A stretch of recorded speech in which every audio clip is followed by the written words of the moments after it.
Freaking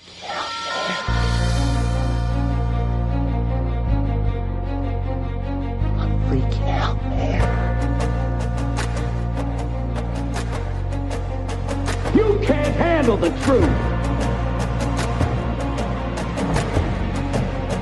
You can't handle the truth. What do all men with power want? More power. And now, broadcasting live on GMN from an undisclosed location in the Arizona desert. Italian by birth, American by choice. Songwriter, poet, freedom activist, luca-zanna with Love, Guns, and Freedom. All systems go. Don't tread on us. We're not afraid. Hi everybody, this is luca-zanna. You're listening to Love, Guns, and Freedom on K-Talks 1340 AM and on Guerrilla Media Network. Don't forget also you can listen to the show on www.lovegunsfreedom.com. Today's show, I always try to bring something that could be, I don't want to use the word educational because I'm here to learn with you, but at least to learn from each other, something that can open our mind, start to make us think about very important things that are part of our American history and also actuality, because we are living it right now. We are living history. And, people say support the troops. Yes, but how do you support the troops? First of all, I always would like to say the first way to support somebody is to, I believe, in my opinion, to help them out to understand what's going on. I think more important to listen from them because they've been there.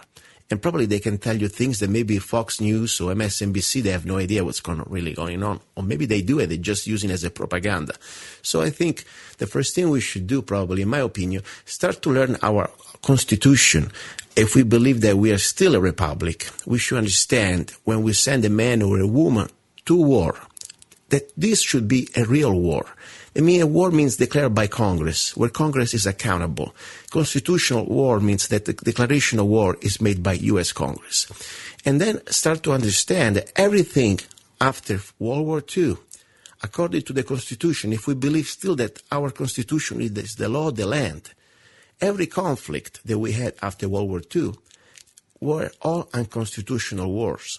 And because the Congress was never really had a type of anymore the power to be used to declare a war, but were police force operation under the umbrella of the United Nations. Still, these men and women that go in there and they sacrifice themselves, they give their blood, they die, or give their limbs, and sometimes the most important part, they come back with problems and pain that we cannot even touch in their minds. I think, first of all, we need to understand what can we do to avoid that in the future our soldiers go in places they shouldn't go. Because I remember there was a general, very important, General Butler, was during World War I, was the most decorated Marine general. And he said that our soldiers, they should fight for only two reasons. One, to defend our borders. Two, to defend our Bill of Rights.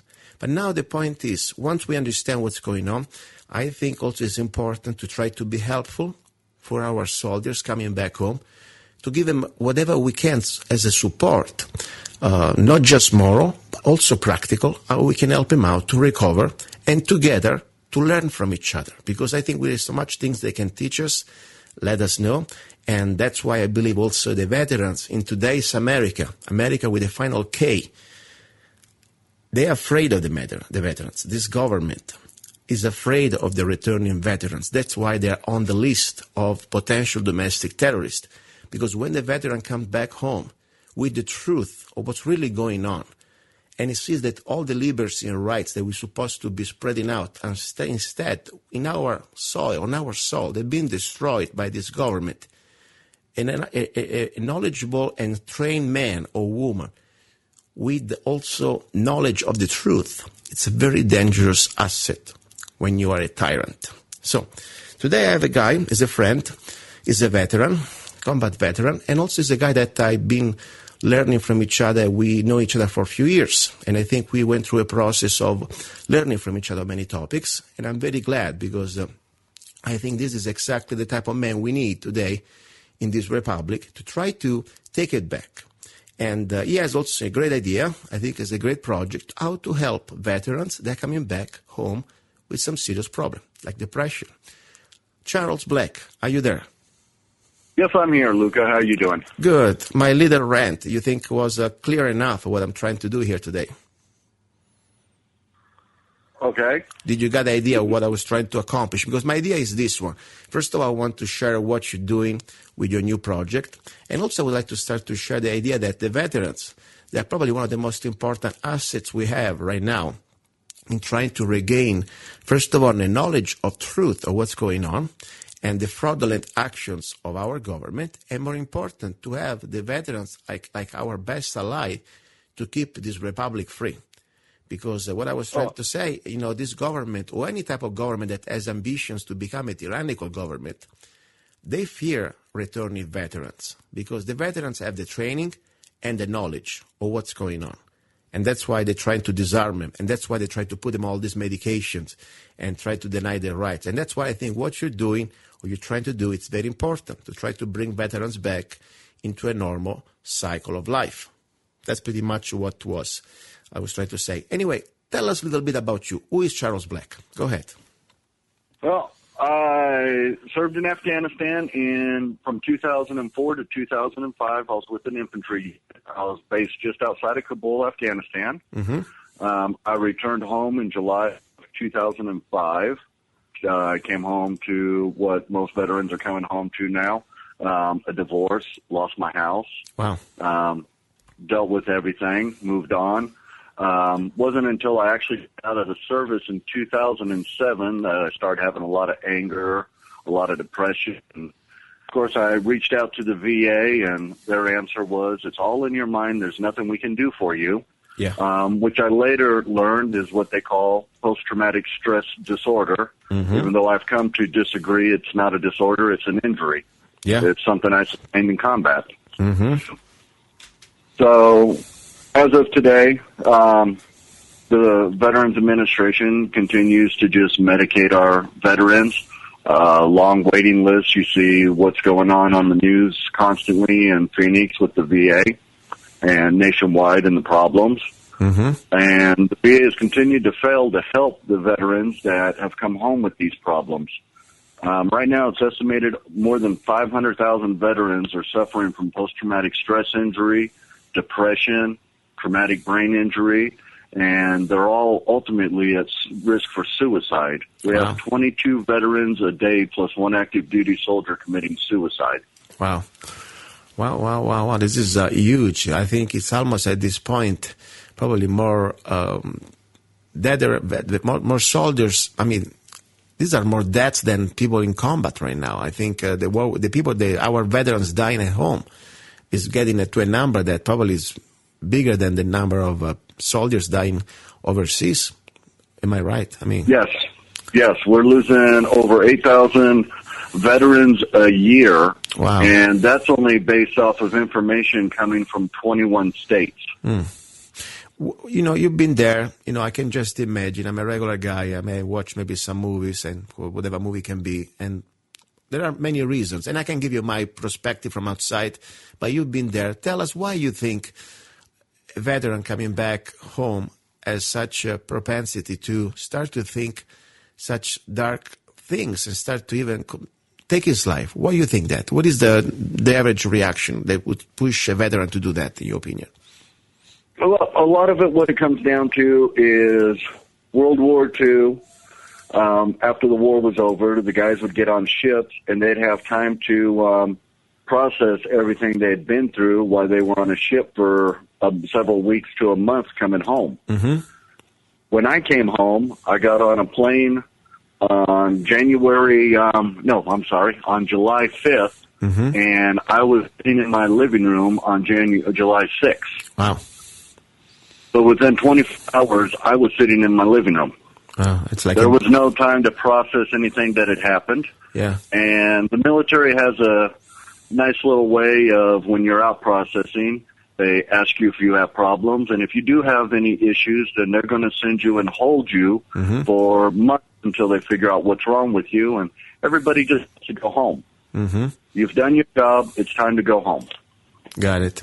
Now, and this is, of course, you're right. It's like almost decompression, and also you are in scuba diving, you can go up as fast as you came down. I mean, it takes some time to decompress and try to reassess your lungs and your oxygen level in your blood. Same story, I think, with the different reality when you are completely in another environment, especially in combat environment, and you come back to a civilian world, must be very, very different. But also another thing I would like to tell you, there is a lot of this is not more a conspiracy, it's been a lot of awakening. I have more and more met many veterans coming back home that at the beginning, we were told many things. Like, we had to go there so they don't come here, and, things about why we're supposed to go there, and the weapons of mass destruction, all these things. Then they start to realize, even in mainstream media, for example, I'm going through a show that was on Fox News. People can YouTube it, can find it on YouTube. I think it was Rivera, what his name. Anyway, you can find it. And there were these U.S. soldiers, I think they were U.S. Marines, looking for this poppies field in Afghanistan, and they weren't burning it. They were pretty much patrolling it, keeping it safe. And there were a lot of things that are coming back, especially when you're a soldier, that you go there and you, in good faith, you put your life on the line for really pennies on the dollars. I mean, you don't get paid nothing compared to a merc, compared to a Blackwater guy that makes 10 times your money, has no rules of engagement, and you as a regular soldier have to go through books and risking trials and facing repercussion and court-martial if you don't obey to the rules of engagement.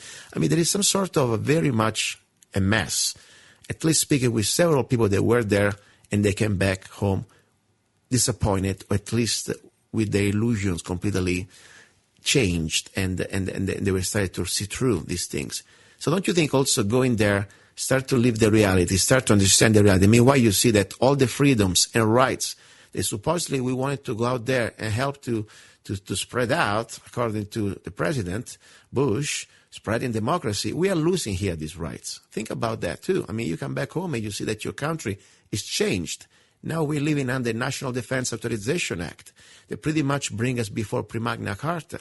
Any one of us can be designated like a potential domestic terrorist or a terrorist, and we can be tried and judged. I mean, not even judged, just put in indefinite detention without due process. I don't even think they do this stuff in China. So, from my point of view, coming back home, especially you start to learn different truth, and you get paid nothing, and you risk a lot of your life, it can piss you off a little bit, can irritate you. What do you think about this, my analysis?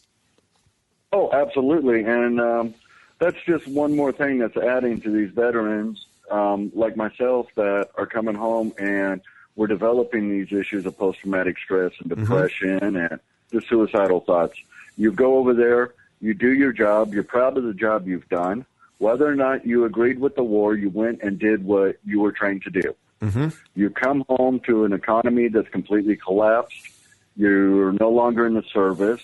You can't find a job in this economy. And you're losing your home. You're losing your families. And then to add to the top layer of it all, you're classified as a domestic terrorist. Pretty bad. I mean, I would be very irritated or irate, seriously. Majority of the veterans out there would rather go back to combat because at least they know what they're doing there. They know where they belong. They know where they fit in. At least they have some sort of, I never really went to a combat zone, but I was in a military academy, and I realized you start to build up at least a sense of brotherhood, and, you got people that understand what's going on, even without speaking to each other. It's like a family becomes, even with the problems. It's a very close family. Yeah. It's a real strong camaraderie with your brothers that no matter what, they've got your back. Exactly. So at least you have an environment that you don't need to explain anything. You're already all together in the same mess, and you can at least support each other. I agree. Now, tell us a little bit about what exactly, I think you got a great idea. You came back home, you're doing different things, but this project now that is also, correct me if I'm wrong, it's a 501c, so it is not commercial. You try to do it try to help. Tell us exactly what it's about, the name, and all the things you're offering. Okay. So what I've done is when I came back from Afghanistan, whenever I would get frustrated, I would usually book me a short little 4 or 5 day cruise, and you know me and my cruises. Yeah, I know you. And endless. While I was out, I've been doing a lot of holistic programs to combat my own personal post-traumatic stress injury and my own depression. Okay. And staying away from the medications that the VA gives out to everybody. Good. And what I've learned is between the balance of the holistic, I'm trying to think of the right word, the holistic programs that I've been doing and the relaxation I find when I'm out on the ocean, I decided that it was time to come up with something completely different. There's PTSI, the post-traumatic stress injury retreats all over the United States, but they're always done in campgrounds or in the woods, and they do not include the families. So what I've done is I've created a 501c3 where we're actually taking the veteran and their spouse and taking them on a 4-day cruise. And during the cruise, we're introducing them to all these new therapy programs, along with options for marital counseling. And we're working with the veteran and the spouse together to not only help the veteran overcome the injuries that they sustain mentally from war, but also to help rebuild the families, because families is what this country was built on. Yes, I think it's a great idea because, you give an opportunity to have time to, first of all, stay away from the typical stress life of everyday life right now. And at the same time, not being by yourself, but surrounded by your family that you didn't see in a long time. And start to reconnect and maybe have a little fun. There would be nothing wrong with that, Enjoy a little bit of good time. Now, for example, the one package, give me an idea. For example, let's say I'm a returning veteran. I need some help. And, how does it work? You get some funds from donations so people can help to contribute to pay for some veterans that cannot afford, or you offer, for example, straightforward rates. Let's say, I don't know, I want to spend a week in Mexico or whatever you want me to, whatever offer you have.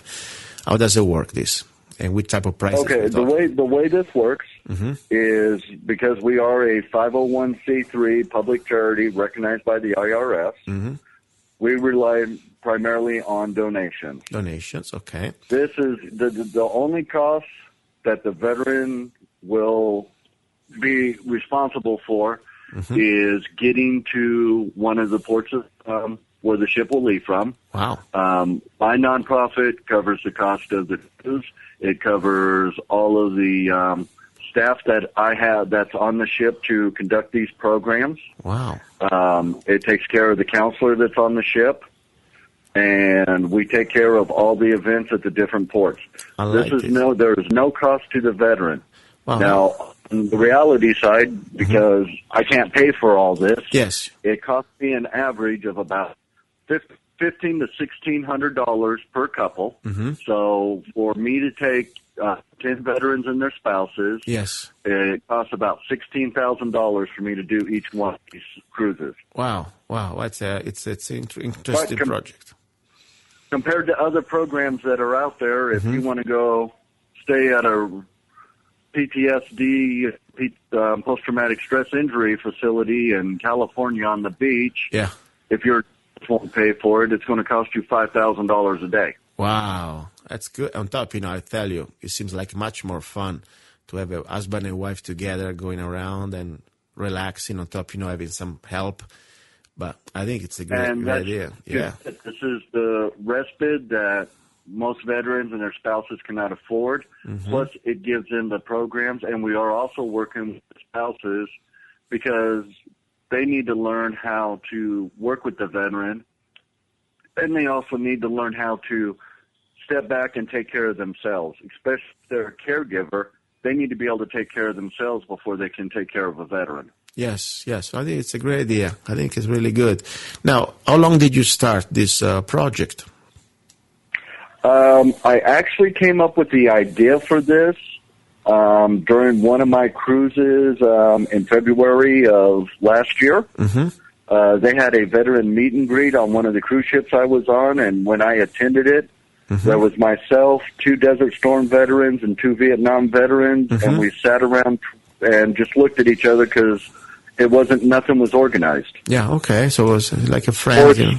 Good. We visited, we talked, different combats, different conflicts, but we all connected. Mm-hmm. And when I came back, I contacted the cruise line that I was on, and they said they cannot cater to anyone military from any country because they cater to people all over the world. Mm-hmm. So I decided, well, at that point, that this is something I can do on my own. Yeah, great. Yeah, yes. Good. And that's where I'm at. We became an official 501c3 as of March 19 last year. Mm-hmm.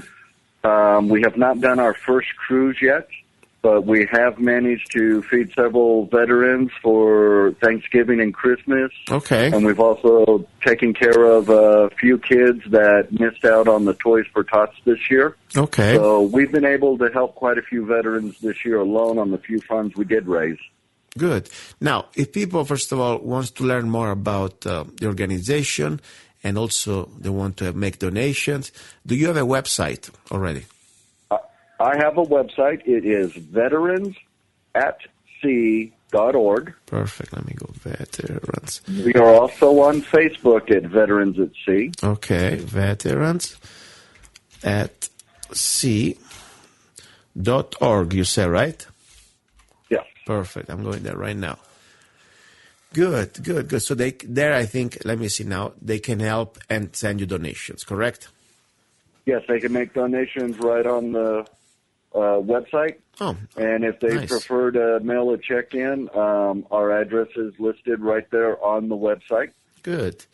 I like it. I like it also the cover. Nice site. It looks very nice. Veterans at Sea, you got a nice logo, very professional. I like it. And guess what? And we are also listed on Guild Star, which tracks all the nonprofits in the United States. I signed up for that right away for transparency. Okay. I like it. And, of course, our goal is 80% or more to go directly to our veterans programs. Good. What I'll do right now, since, I like to do my little part, of course, this Obamacare economy is destroying everybody. Right now, probably, I need some donations too. I have no more health insurance, but still I have $10 in my pocket. And right now, what I'm doing while we're talking, I'm sending $10 through, I'm sure you got PayPal here, a donation. I got to do PayPal and GoFundMe. Perfect. And right now, while we're talking, so I don't forget, a nice $10 as my little contribution to your organization, okay? So great. Well, we appreciate that. And I hope everybody, every listener, sometime, we all we would like to do something to help or to try to do our little part during our life. And as I said, I believe in charity. I do not believe in extortion from the government. So this is a great opportunity to start to do our part. Of course, first I say go to the website, check it out. I know Charles, and I know it's a 501c, and I don't need to wait too long. But for people that just listening and they want to learn a little bit more before they do their donation, go to veteransatSea.org, learn about this organization. I think this could be a great way. Instead of putting these veterans on all these medications, they pretty much, by the way, they are destructive. I'm not a doctor here. I'm not trying to give you medical advices, but let me tell you one thing. I write to, your brain, these medications, we know very well, all these mass murdering events, all these serious people that they go crazy, start to kill other people in the malls or the theater or whatever, they have one thing in common. It is not a gun or the rifle. It is medication for your brain. This stuff is scary. And this is my opinion. Of course, the FDA can really kiss my butt. But my point is this one. This is a great opportunity to try to give people veterans coming back home with some serious mental problem, they need some help, sometimes just a little love, and to have a good environment, have family and friends, enjoy life. Wow. I think this is more powerful. A good meal, maybe a glass of wine. And remember something, when you start to take this medication, the government now has pretty much the excuse without no judge, no trial. They send you the letter. Just because you're taking medication to help you to recuperate your brain, if they really do that, you have no more gun rights. Correct, Charles? They pretty much can mess you up with your gun rights? I'll have to find the letter and send it to you. Mm-hmm. The VA has actually been putting out a letter to veterans Yeah. that have post-traumatic stress injury that the VA feels that they are no longer able to handle their finances, so they're taking their money away until somebody else can handle their finances. Wow. And along with that, they lose their entire Second Amendment right with it. Disgusting. I mean, this is disgusting. I mean, I understand. I mean, I don't say they justify, but when people start to go crazy, and think about it. Somebody's coming back home. He's tired. He's stressed. He's sick, and on top they try to take your basic rights. I mean, and they treat you like you're almost like a nuisance. I mean, I've never been at the VA because I'm not a veteran, but I have a lot of friends that are there. And sometimes just to take a basic appointment to try to be taken care. Now, you know very well, Charles, the illegal aliens under Obama, they got pretty much more benefits than the veterans. You realize that? Oh, yes, I do. And you know that this is not just a Democrat Party problem. McCain, I mean, we have all these people like Flake, and they voted, many of these Republicans, they voted for trying to, even by a few percent, they pretty much reduced the benefits of the veterans just last year. I mean, this is insane. It's on the record. I mean, instead of cutting things the way they're supposed to be cut, like, for example, now with this new freaking influx of trespassers from Guatemala and from whatever, they're giving all these benefits and things and hotel and food and stamps and whatever. And the veterans get treated like animals, seriously. I mean, and on top disarmed. I think this is why, unfortunately, we cannot count on the government. This is time that people like Charles and this organization and many others, I'm sure, everybody must do their part. But I always say something, though. Before you start to donate to an organization, be sure that you got the right organization. Because I don't want to start to make names, but there was a big famous organization on TV that was advertising with the music and this country singer asking for money for this, returning veteran with injuries. And then we found out that pretty much 90% of the budget goes on sponsors, on advertisement, and only 1 penny on the dollar goes for real for the veterans. Are you aware of that, Charles? Yes, I am aware of that. It's really good to research. If you don't donate to my organization and you do donate to another organization, do your research. My CEO, when we did our paperwork, the max my CEO could ever make in this organization is equal to a manager at a fast food restaurant. Mm-hmm.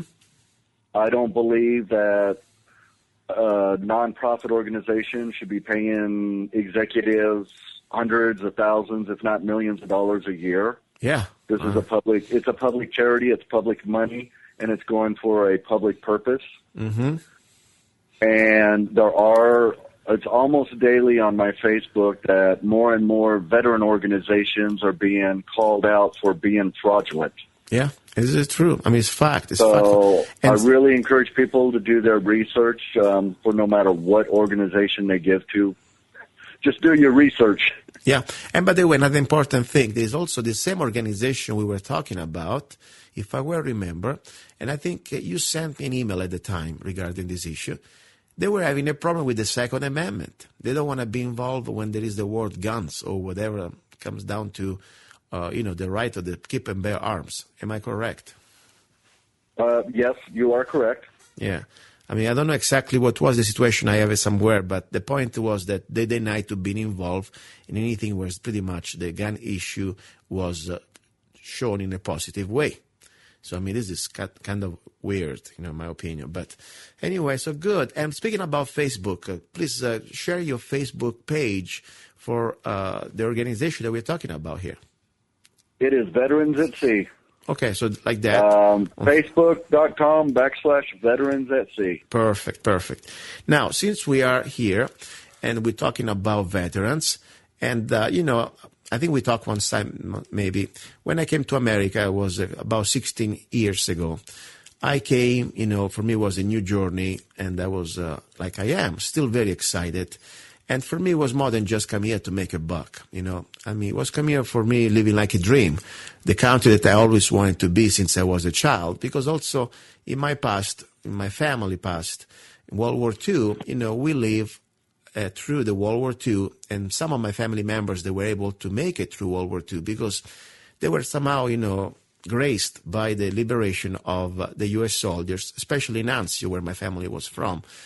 And so I always grew up very interested about to know how many people coming from another part of the world that never really knew anything about here, and they came, and some that never came back home, and they died on the beach of Anzio. So I got always excited. When I came to America, one thing I wanted to do, believe it or not, between my different ideas, one thing I wanted to be in business, do my business, start my business. But there's also another big, strong part of myself. I wanted to become a U.S. soldier. And I said, wow, now I can become a U.S. soldier. So I was unfortunately already a little late with the years. I was 28, going 29.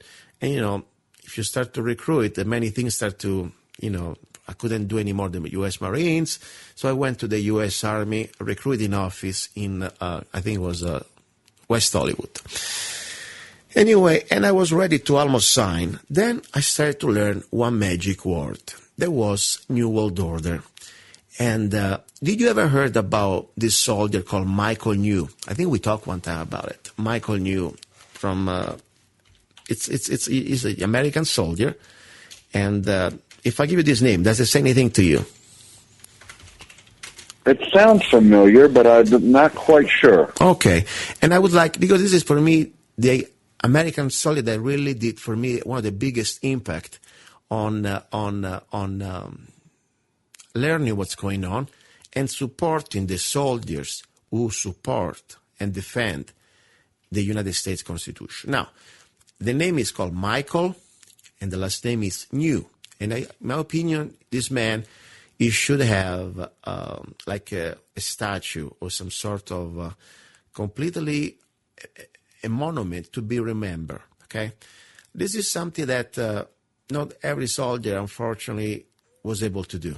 Okay, we're talking about during the Clinton administration, and there was this soldier. He refused when he was given the order to remove his American flag and to put the United Nations flag for the United Nations Command. And that was kind of an interesting thing because technically, you took an oath to defend and to be under U.S. command. Now, Clinton, like Bush father, is not just a Clinton story. They were pretty much globalist, and more, the last 30, 40 years, our soldiers, they've been used for United Nations police. So this is something that the specialist E4, Michael G. New, that was a medic, was in the 3rd Infantry Division. He was court-martialed, and he was pretty much, he lost all his benefits, dishonorable discharge, because he had to go through a moment of reality that he said, I'm not going to serve a foreign government, a foreign entity. When you put your command under the United Nations and you wear a United Nations patch, you're pretty much serving a foreign government. In this case, is exactly a world government. This man, he said no. And he was the only guy in his company. He said no. So unfortunately, they wanted to set an example. And the guy, he got pretty much in a very bad situation. There was dishonorable discharge and all these things. Now, is he the soldier from Texas that would not wear the blue beret? This one, you know what? I think he was from Texas, probably. Let me double check. But I would like to have him on the show. I know his father is still around and is pleading the case. They try to, of course, have appeals and things like that. I think the case was very strong. But unfortunately, that's the fact that happened to the soldier. At the time, I learned about him. And I said, I came to America to serve America, to defend America, almost to pay like a debt that your fathers or grandfathers, the blood that they spilled on the beaches of Anzio, Italy, I wanted to do my part in case I had to defend this country. But when then I realized that, unfortunately, the new American army, unfortunately, is being somehow controlled by these globalist presidents, that they use more and more our soldiers. Think about the National Guard, supposed to be defending our state, let's say our borders at least. You know very well, our National Guard now probably is defending some Iraq borders. Am I wrong or right? I was National Guard, and I was in Bosnia and Afghanistan. Okay, I mean, last time I checked, you are National Guard for America, not for Bosnia or for. That's where we need the soldiers. We need the soldiers on our borders. And as a general, I said before, my brain, my gosh. Anyway, as this famous general, U.S. general, 3 stars, one of the most high decorated general in the Marine Corps, he said, we need our soldiers to defend our Bill of Rights and to our borders. Simple as that. Everything else. Let's not forget was George Washington's last speech, address before he left office. Let's do trade with everybody, but we do not want to get involved in other people's business, So at that point, all I'm saying, when I came to America and I was ready to sign my contract with the Army recruiter, and meanwhile, that week I was kind of learning a lot. I was going to really try to learn as much as I could about American history. And this name, Michael New, came out. And I said, oh, my God, what if I have to do that? What if I have to tomorrow to say, okay, now you have to serve under United Nations command? I could not do it. So probably was the right thing to do for me at the time. And I'm here, and I'm glad I'm here. But at the same time, I always have a lot of respect for people that I know. That's why the globalists, that's why the tyrants, they're so afraid of our soldiers, because a man or a woman who put his name on ink, on a paper, and is ready to die, and is not afraid to commit his life for penny on the dollar. I mean, you can make more money if you are probably just, a janitor in some schools districts, okay? You do this because you have strong belief in defense of this country, and you're a patriot. That when you're there and you learn the training and you learn the truth, these people coming back home, you think they're going to be afraid of a bunch of bureaucrats or politicians try to tell us to shut up? These are exactly the people that we need now more than ever in America, on American soils. We need soldiers coming back in our city council and our county supervisor meeting. That's why, we spend times together, Charles. I'm so proud of you. I remember when during, a few years ago at Mojave County, you and other veterans, you were there, tried to make a point when they were trying to pretty much tell us how to dress in Mojave County. The dress code, the hat, removing the hat like we were in front of our masters, and you were there. That was wonderful. You remember that? That was a great moment. That's why I say, veterans, it's time that now, instead of stay, just lost in the past, we need you now more than ever. Get out these VFW bars. If you want to go there drinking once in a while, that's fine. But we need you at the city council. We need you at the county supervisors. We need you in front of the congressman office. We need you physically now. And we need you also that you, all of you, we must remember that you have an oath to fulfill that is never expire. Defending this republic and this Bill of Rights. That's why they are so afraid of you guys. Because the moment that they start they start to push tyranny, you gotta fulfill that oath. What do you think about this, Charles? I swore to uphold and defend the Constitution against all enemies, foreign and domestic, and there was no end date for my oath. Exactly. And we all take the same oath. Exactly. And by the way, even I'm not a soldier. When you become a naturalized citizen, you have to take a similar oath. And regardless, even if you didn't take this oath and you're a regular citizen, it's time to stand up. We need to stand up together. And I tell you, I say we need to support veterans for many reasons, but one of the reasons, if you want to be really selfish, because we need them more than ever. Sometimes, if you're a regular guy, that you didn't have the training and the opportunity to know how to defend yourself and this republic, get a veteran, go to the range with him, and, buy him a beer or get together, buy him a lunch, and go there and learn everything he can teach you.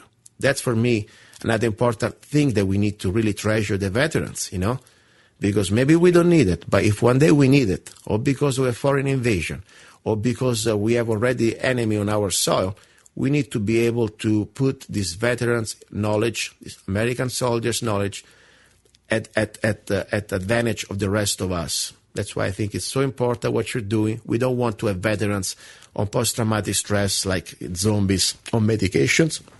We want it back in our society, helpful, that they can be helpful to us, that we can pretty much have a good interaction with them. And at least, we want people that they can still have their rights, maintain their rights. I mean, it's amazing for me that you go to do this, they give you a couple of pills for your headache or for your stress, and automatically, without no judge, no trial, they remove your Second Amendment right. This is unbelievable. So, Charles, what do you do besides doing this? Besides going on vacation, you're always on these cruises. I see you there. What do you do in your spare time? What do you do? Either on a cruise, like you say. Okay. On my motorcycle, shooting a gun, or I've just recently started taking up learning a little bit of photography. Okay. Just for some fun. Good. So, you're getting better. Correct me if I'm wrong. You had a huge improvement, correct? Oh, yeah. I mean, I see you in a few years, and, even I never really was always close to you, but I saw you back and forth. And I see, honestly, the last time I saw you, you've been looking better, and almost, honestly, I don't recognize you. For the first time I see you, that I think you were probably 5 or 6 years ago, I think, at least. You seem like a much happier guy. Correct me if I'm wrong. Oh, yeah. I've been doing these holistic therapies. That's helped me greatly. Mm-hmm. And just getting that stress under control. I mean, I know it's something that I'll live with the rest of my life. Mm-hmm. I'll always have post-traumatic stress injury, but I've learned that it doesn't control me anymore. Good. I've learned how to control it. So, yeah, it changes your whole life once you get it under control. Good. Now, we are humans, and I said it's a condition to be human sometimes. We are not robots. We have moments up and down, okay? And maybe for me, my down moment can be completely different from yours. When you go down, if you have this moment of, little bit of, I don't want to call it depression. I want to just call it like to being down, like we are humans. Do you have still memories of overseas, Afghanistan, or whatever was there? Anything come flash to your mind? Something terrible or unique? Some of the worst times for me are New Year's and 4th of July. Mm-hmm. I still haven't been able to figure out a way to deal with the fireworks. Oh, fireworks, gotcha. So the noise, the Yes. type of cracking stuff, not good. Interesting. Now, I found the name because my brain sometimes is kind of slow. The name is Major General Smedley Butler. This guy was the most decorated general at the time, okay? And he wrote a book that is a very short book. I read it. It's amazing. And this is not like some sort of a hippie guy. This is a real soldier, okay? The book is called War is a Racket. And I hope every listener read this book. It's for a few dollars. You can get it on Amazon. By the way, you can also get a PDF file downloadable for free online, okay? Why this is so important? Because I believe really the function of our soldiers, that, by the way, at the beginning we didn't have a professional army. We had, this has happened later. Our founding fathers, they were afraid of the professional army. That's why we had the militia. We talked about this, the show before last week with Mark Corky. The militia was our foundation, was an army made of citizens. Because every one of us, there is not going to happen in tyranny because it's us. When you have a professional army, you can start to buy them out. So that's why I think it's so important we read this book, War is a Racket, by Major General Smedley Butler, because this patriot tells us exactly what's going on. And that's why we got to understand the soldier coming back home, when they start to get down and start to get pretty much depressed and stressed out, they're being used like socks. They use you like dirty socks. And we cannot let this happen. We need to try to help them to understand, and they can help us to understand. At the same time, we need to help them to recuperate and be part of us, of this society. We cannot live with millions of human beings coming back and treat them like garbage, And unfortunately, that when people have no more hope and become hopeless, they start to do very terrible things. People, when they start to put themselves, you don't give them any chance, they start to completely snap. And we don't want that. I'm not saying this is an excuse, but we want to avoid to go in that situation. Now, Charles, I would like to do, before we go ahead, I would like to play a song. It's called The Wall, music and lyrics by myself. I think I gave you a CD one time, did I? from the CD?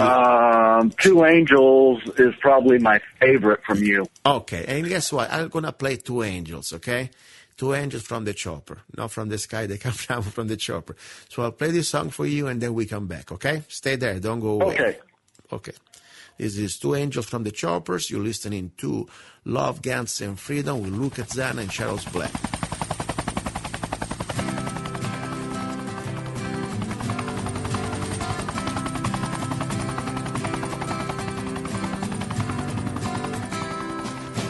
I've seen two angels coming down from the sky, diving down to hell and ready to die. Coming down from a chopper, they were looking for their brothers, pray for their souls and pray for their mothers. They were alone with their courage, against a bunch of animals, against a bunch of cowards. They were surrounded, 2 against 200, bravest of the brave. The legend will never fade. They were Delta boys, and they made a lot of noise. Every shot was a hit, the motto was never quit. Last scream of pain, the death was not in vain. Now finally they closed their eyes, in just a second they reached the sky. Two angels from the sky, two heroes ready to die for their country, for our freedom. Nobody is left behind. Two angels from the sky, two heroes ready to die, their country, for our freedom. Nobody is left behind. Two angels from the sky.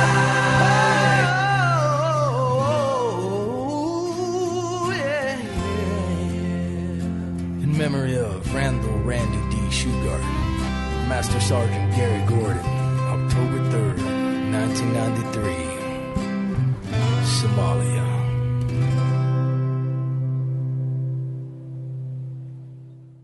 Here we are. We are back. You're listening to Love, Guns, and Freedom with luca-zanna and Charles Black. This is the first hour of the show.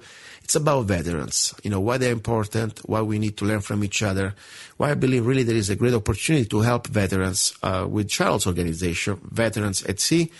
I think it's something different. And this song I just played, Black Hawk Down, was one of the songs really it touched my heart very close. You know, when I was start learning about American soldiers, how they always sacrifice themselves. Sometimes even, you know, for example, the story of this Black Hawk Down. Charles, you want to pretty much remind them what happened here to our listeners in this Black Hawk Down in Somalia? Well, that was the Battle of Mogadishu on, what was it, October 3rd, 1993. Yes, you're right. Go ahead. Yeah, we had Rangers and the Special Forces Delta Force went into, trying to remember who they were going after exactly. Somebody. They went in to get some Somali leaders and ended up having one Black Hawk shot down while they were trying to move onto it. A second Black Hawk was shot down, and that's when the two guys, I can't remember their name off the top of my head, but the two snipers were in the second Black Hawk that were protecting the pilot, and they were both killed protecting him. Yeah. And by the way, the important thing for me about this story, you know, there is a good and bad. The good part was the act of heroism, okay? Because at that point, when you're there in that mess, it is not more about the mission itself. It's about defending your brothers and sisters, in my opinion. And there was the act of heroism of these two soldiers that now, by the way, I would like to also remind the names exactly because they are very important to talk about the name. we have, first of all, Randy Shugart, and then there was also, just to let you know, the Delta sniper, Gary Gordon. Gary Gordon and Randy Shugart. They volunteered. Yeah. They went down, knowing very well they probably was going to be a suicide mission. There is no way. They were running out of ammo. Okay, they were alone in this mess, surrounded by hundreds of all these freaking people, and they were so brutal. And that's for me, there is a part of me that says, damn it, why we should waste our American blood, the best men and women, in something that anyway is not even for our real interest. We were doing the freaking job of these United Nations bastards. At the same time, I say, though, we must look at the act of heroism. Those two men, at that point, was about for them and their brothers. There were people down there that needed help.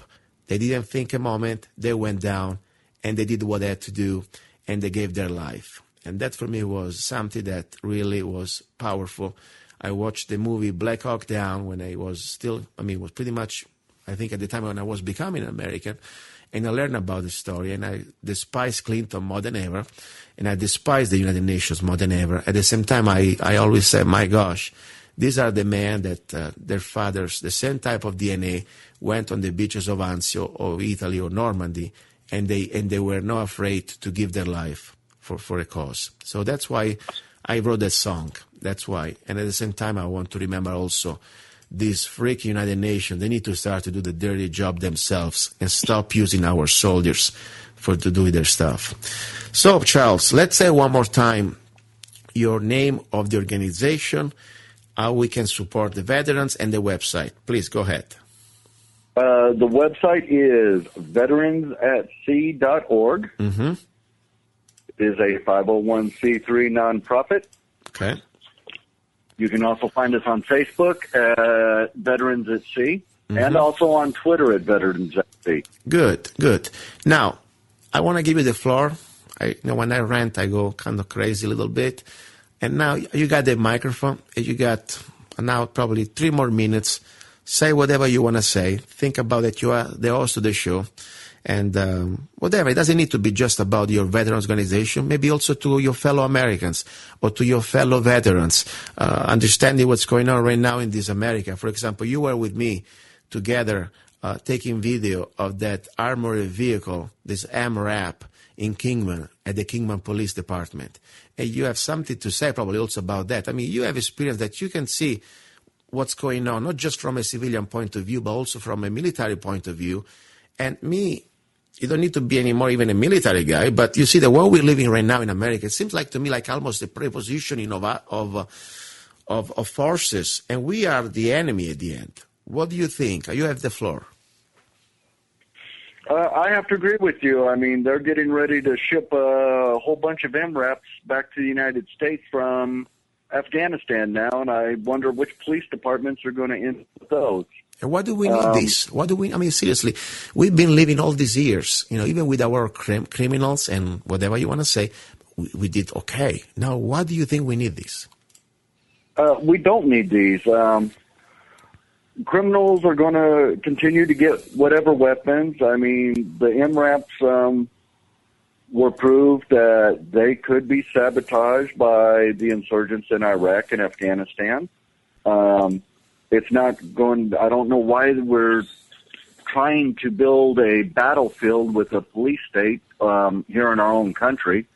If we get invaded, right now there are more than 2.8 million veterans that are all kind of frustrated. Mm-hmm. Give them M4 and unlimited ammo, and I really don't care who comes over this country to invade. Mm-hmm. You've got an army ready to go. You know what my concern is, not just the potential for an invasion. Of course, if government was truly honest to the people and supporting freedom and trying to defend our sovereignty, Obama, for example, just last year, he stopped by executive order hundreds of thousands of M1 Garand surplus to be reimported to America, to us, and to be given to the civilian marksmanship program to our citizens. He doesn't want that. He doesn't want people armed.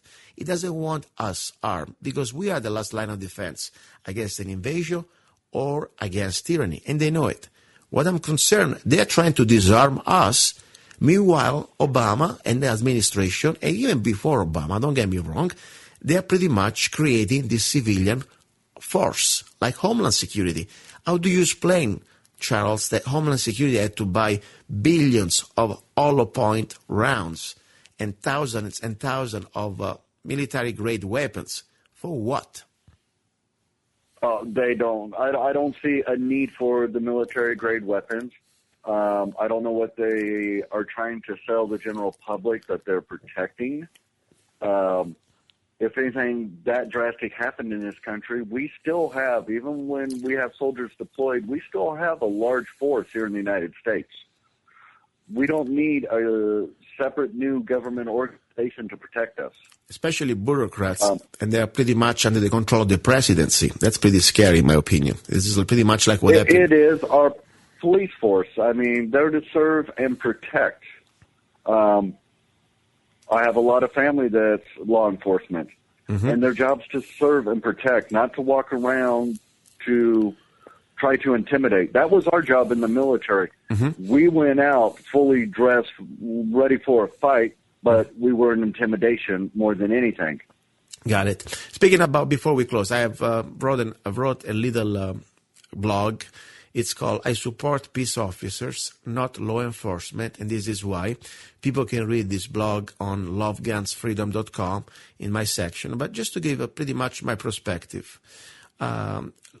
Peace officers is somebody supposed to keep the peace, and that's what pretty much the function of government, keeping peace through justice. The law enforcement is somebody that enforces the law, no matter what. Now, my question is, in the history, every country has also unjust laws. For example, would have you enforced the law that pretty much said to Rosa Parks that she has to jump out of the truck? I mean, would have you enforced the law that pretty much declared that slavery was constitutional? And that was according to the Supreme Court case, Dred Scott against Sanford. So the law enforcement person, he doesn't think. He just enforces the law.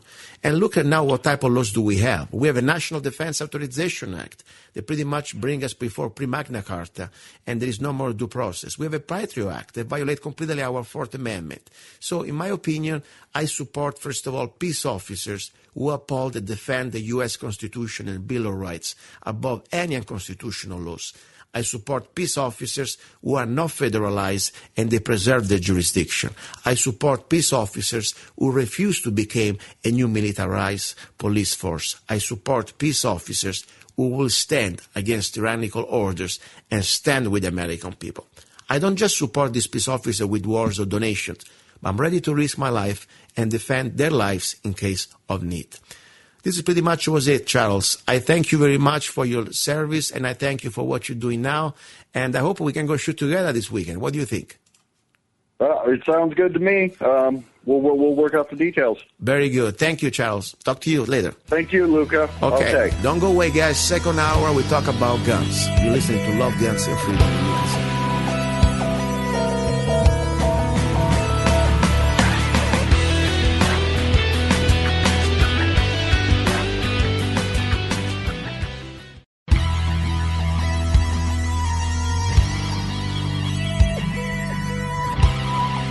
You're listening to Love, Guns, and Freedom with Gianluca Zanna on Guerrilla Media Network.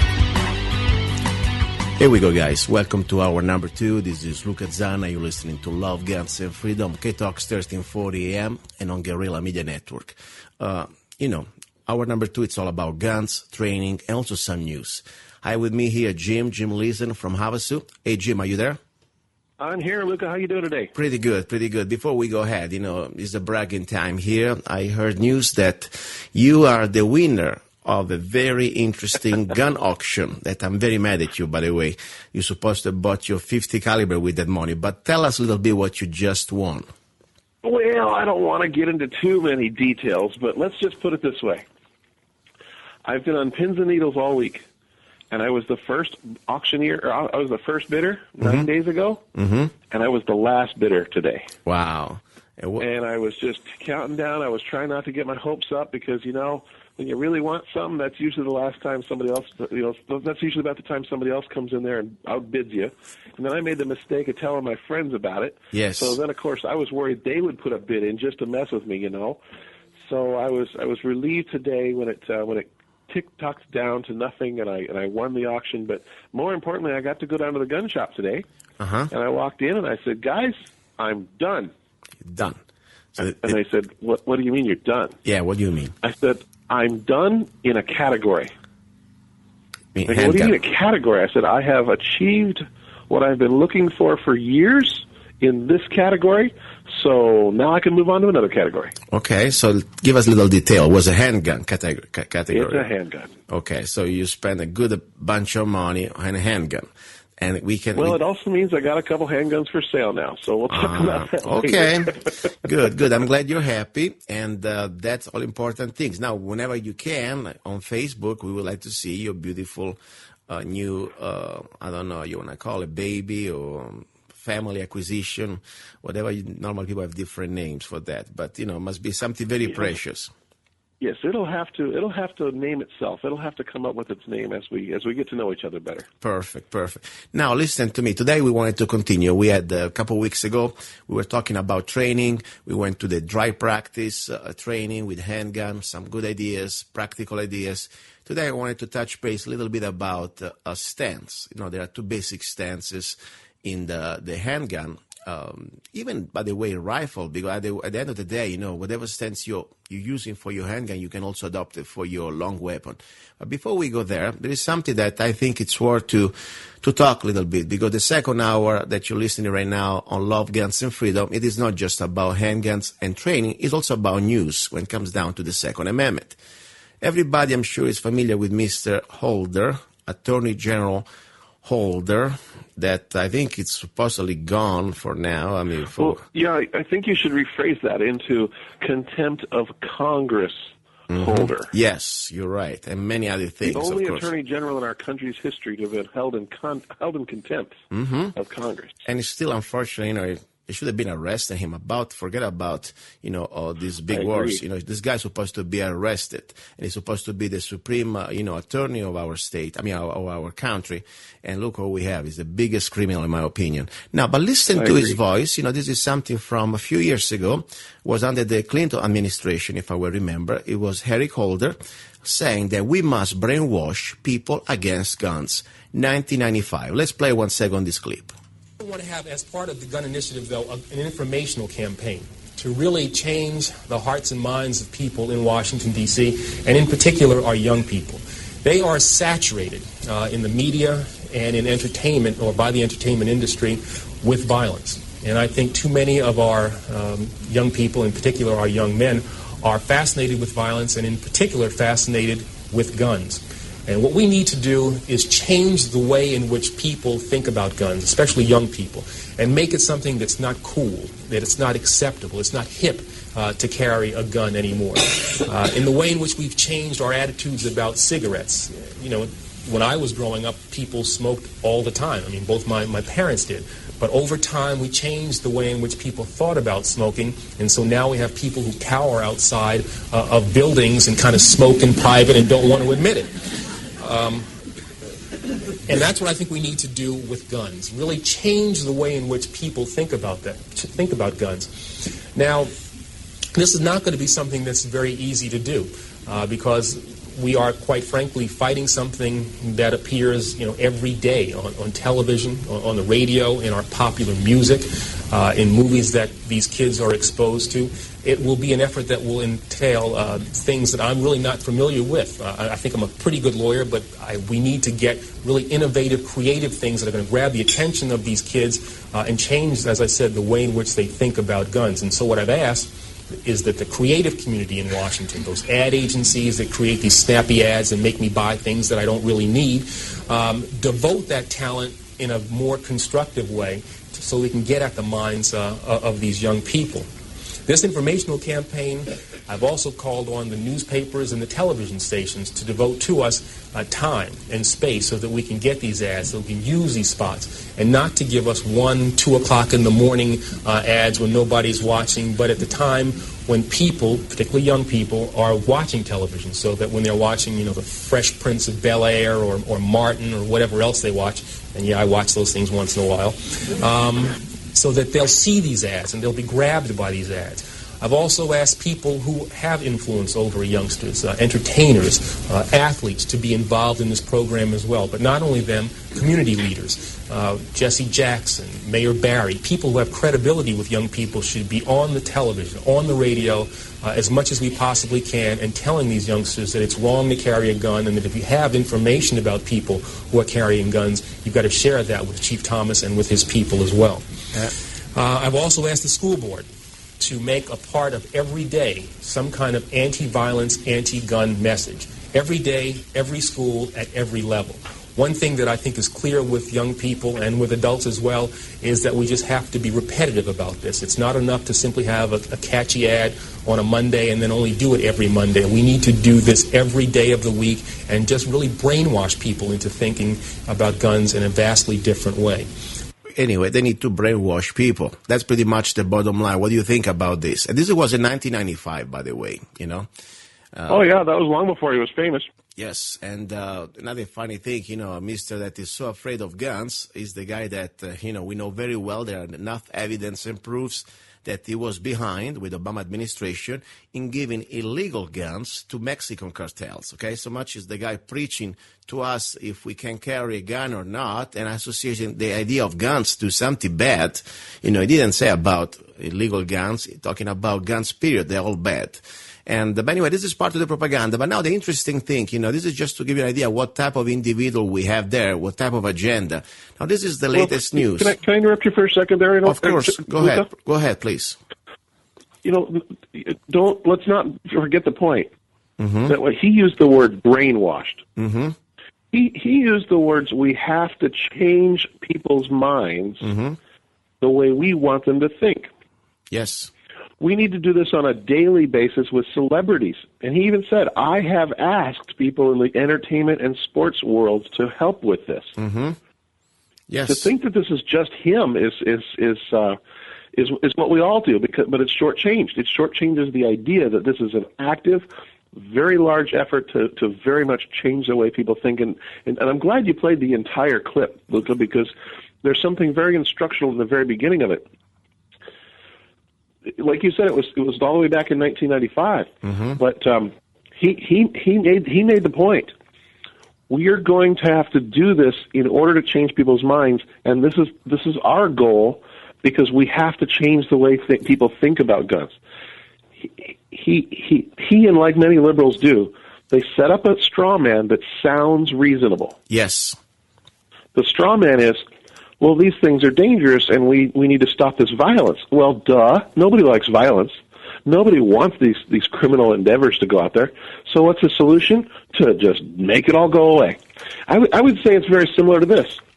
Gee, Luca, kids these days, they have a hard time speaking because they don't learn very well about speaking English, so they swear a lot, and they use words that are inappropriate and offensive, and we really need to fix this problem for society to be better. Mm-hmm. So we need to teach them how to read. But instead of just reading, we need to teach them how to read, German, because then they won't swear in English anymore.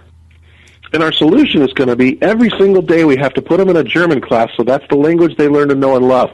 And we'll just make them do that. Mm-hmm. It's just as disconnected, it's just as stupid, and it's just as offensive to me because it's all about control. Yes, exactly. And the man used the word brainwashed. And it's very rare that you'll hear about that in the media. Yeah. Because the media just thinks he walks on water. This is a long plan. As we know, it's been a long plan that now, of course, they are pretty much trying to close it down to the final stages.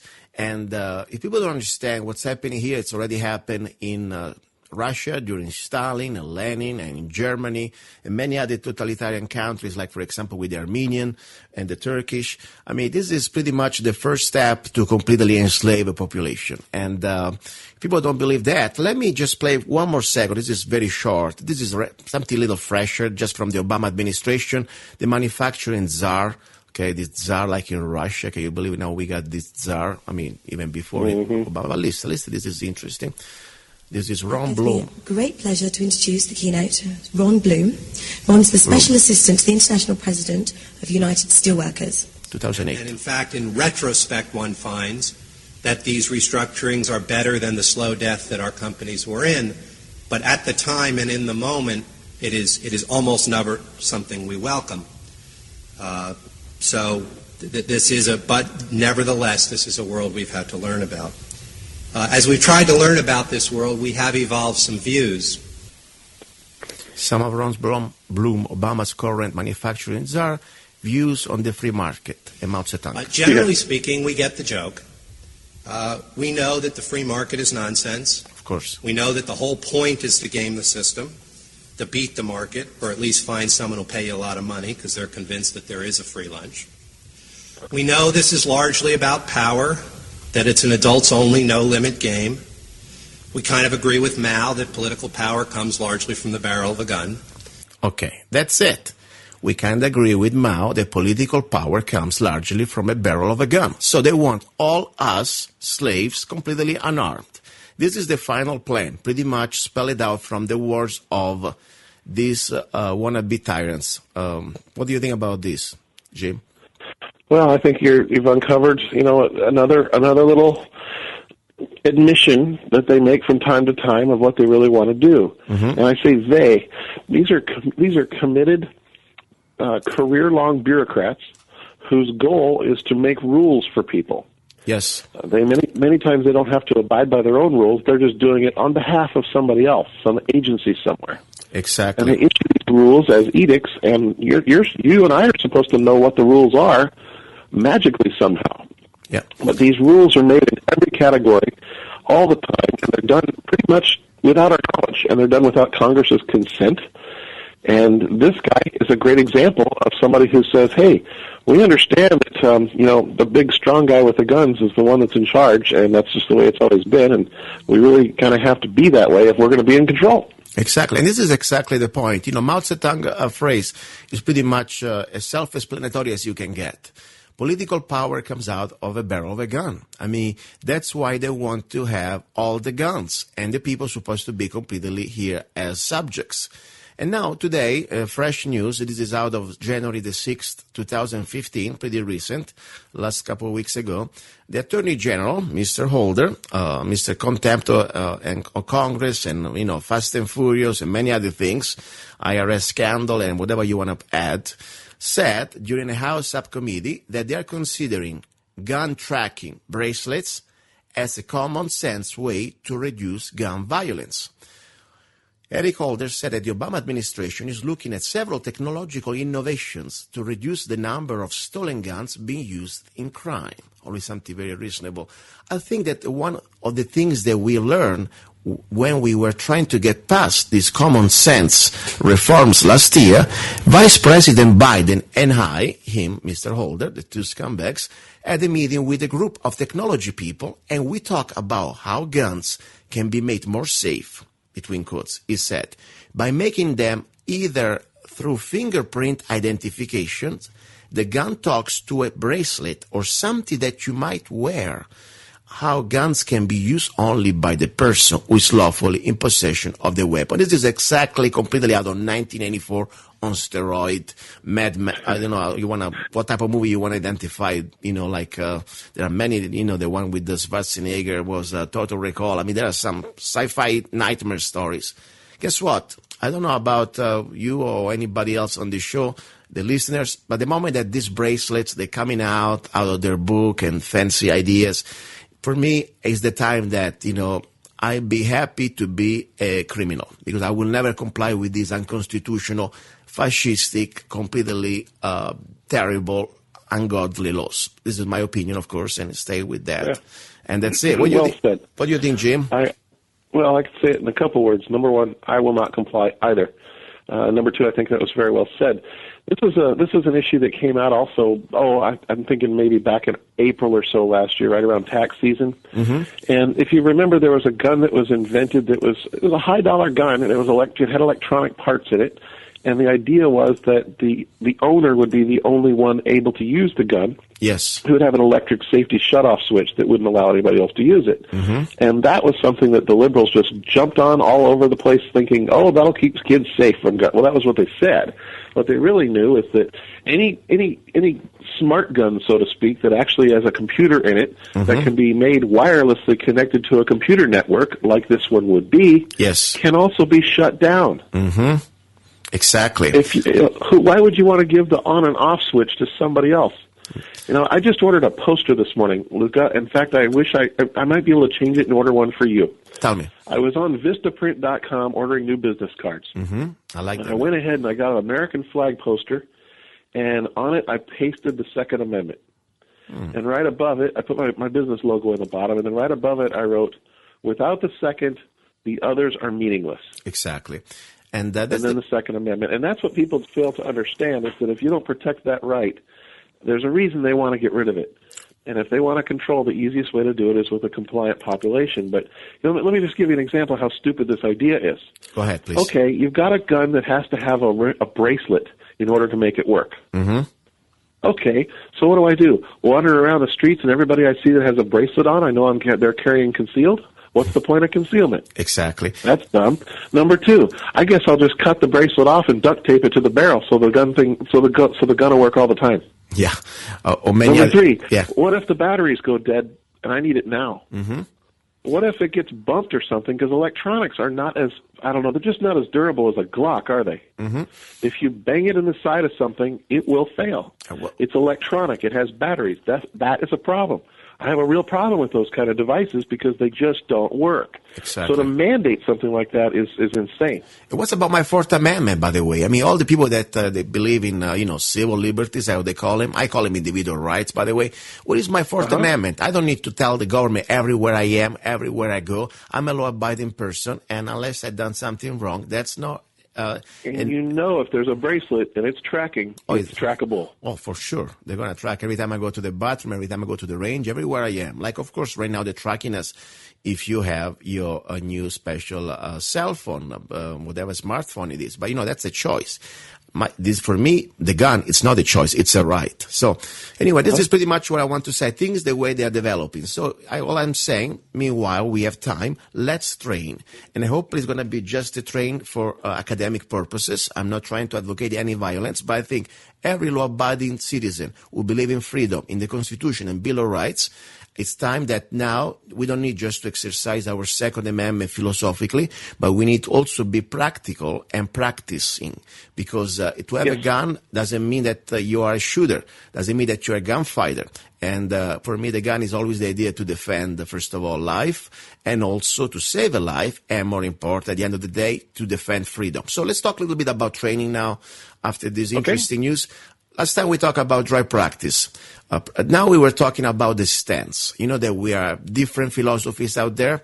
Me and you, we both train at Frontside, Nevada, and for me, it was kind of an interesting, waking up, because it was my first real professional training I went through. And they taught me this weaver or modified weaver stance. And then when I go around, for example, different places, shooting places like ranges, especially competitive shooters, they have more of this isosceles stance. Can we please explain the difference among those two, Jim?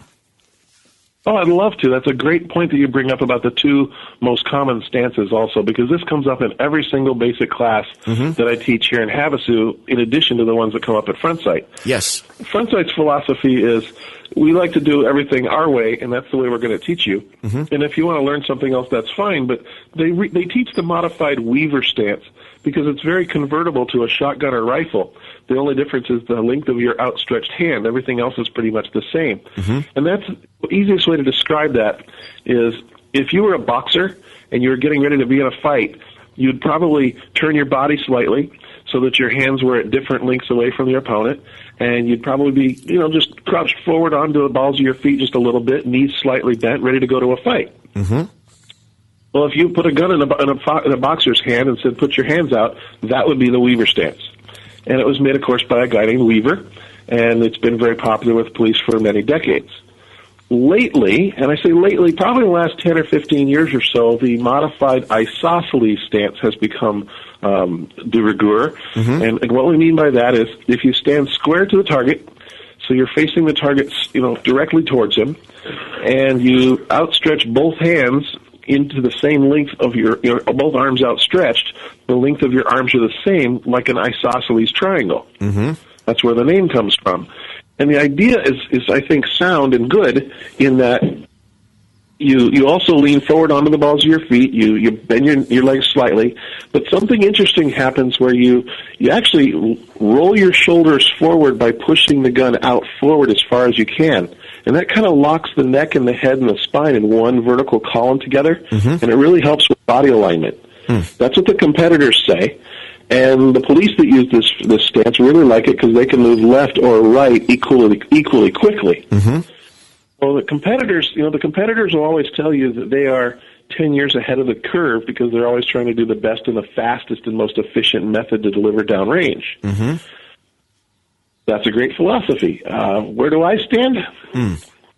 With my students in the basic beginning classes, I don't really care. To be honest with you, all I want them to be is standing confidently, squarely, and comfortably so that if something nudges them, they won't fall over. Mm-hmm. And if they have to move to cover, because that's what we do in civilian self-defense, is we shoot and then move to cover, yes, we can get in that direction quickly.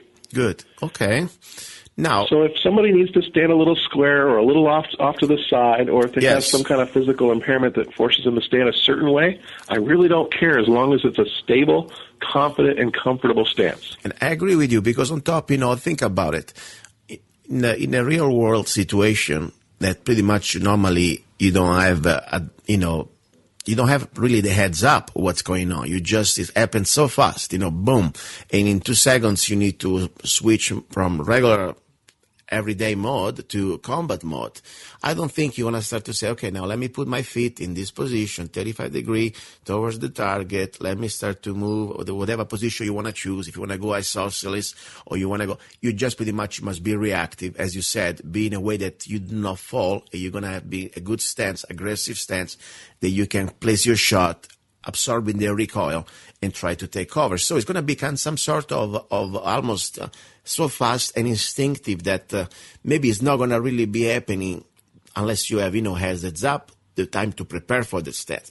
But there is also... That's right. One of the interesting things about my business of training people is that we have a brand new resource available to us that a few years ago just didn't exist. Which one? And it's kind of combined in two things. One of them is called YouTube, and the other one has to do with police officers' dashboard cameras. That's really the body cameras and dashboard cameras. Mm-hmm. This technology, it's becoming widespread, and 5 or 10 years ago, it just didn't exist. Yes. But now, if you go to YouTube and you want to look at real gunfights as they actually happened, yes, even among trained professionals like police officers, you can see how fast things happen and what things really look like, and how bullets can go into a bad guy, and the bad guy doesn't lurch backwards like in the movies. Yes. And how fast things happen, and how, interestingly, how the body, even on a trained police officer, jumps into this reactionary, primal, very strong position to fight within. Yes, that's true. And that's something that I think is going to start changing the way we teach, because I think it's going to force us all to say, well, you can't stand like those target shooters in World War II Olympic time. Yeah. We've evolved from that to what we have now, and I think we're going to evolve again into something much more useful. If I can put my humble opinion into this, I'm not a teacher, but, as a student myself, what I like to do, I like, first of all, to start with one that could be the most comfortable for my body type. For me, I try both. I like the isosceles. As you said, there are some pro in that one. And there is this modified weaver. In my opinion, I like much more the modified weaver because, first of all, I like to box a little bit and I feel almost like I am. I don't care if I'm just fighting with empty hands or with my handgun or my shotgun or rifle. I'm still there. And pretty much I almost always keeping my body weight and the positioning on my toe and, almost it's the same position, pretty much simple. It's there. Also, from another point of view, I like, even of course in a gunfight, it may not be much because a bullet can still break your bones. But what I like more, the modified weaver, I prefer more than the isosceles. The isosceles are pretty much square in front of the ideal opponent. That pretty much I offer a bigger surface of my body since I'm square off him or her.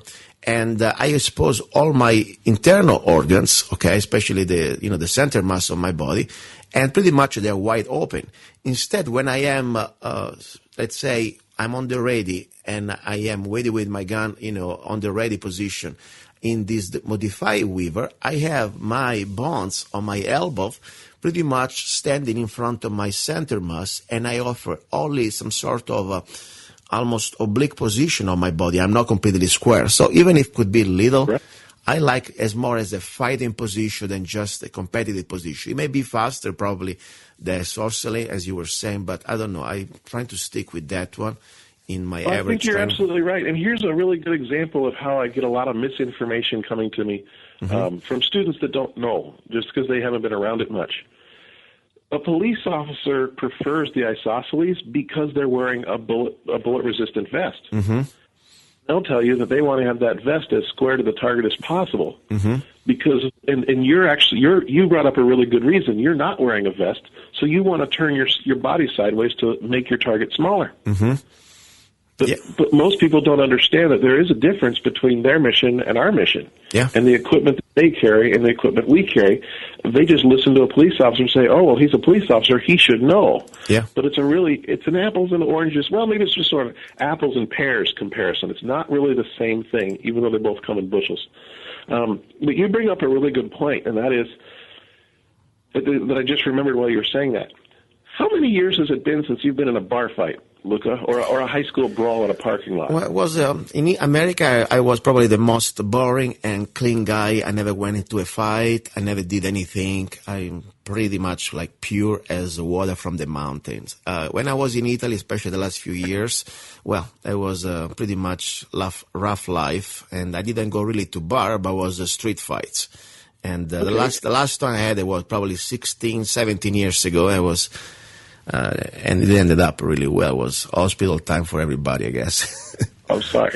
But it's okay. But the point is, it was a long time ago, yes. And it's not something you're ready to do right now, is it? No, I always try to avoid it, by the way. I'm always on the defense. Yeah. I don't like to be the aggressor, unless somebody... Well, and that's what we are with our guns. We haven't been in gunfights, and we really don't want to get in any. No. But here's the way it relates to the stance. Mm-hmm.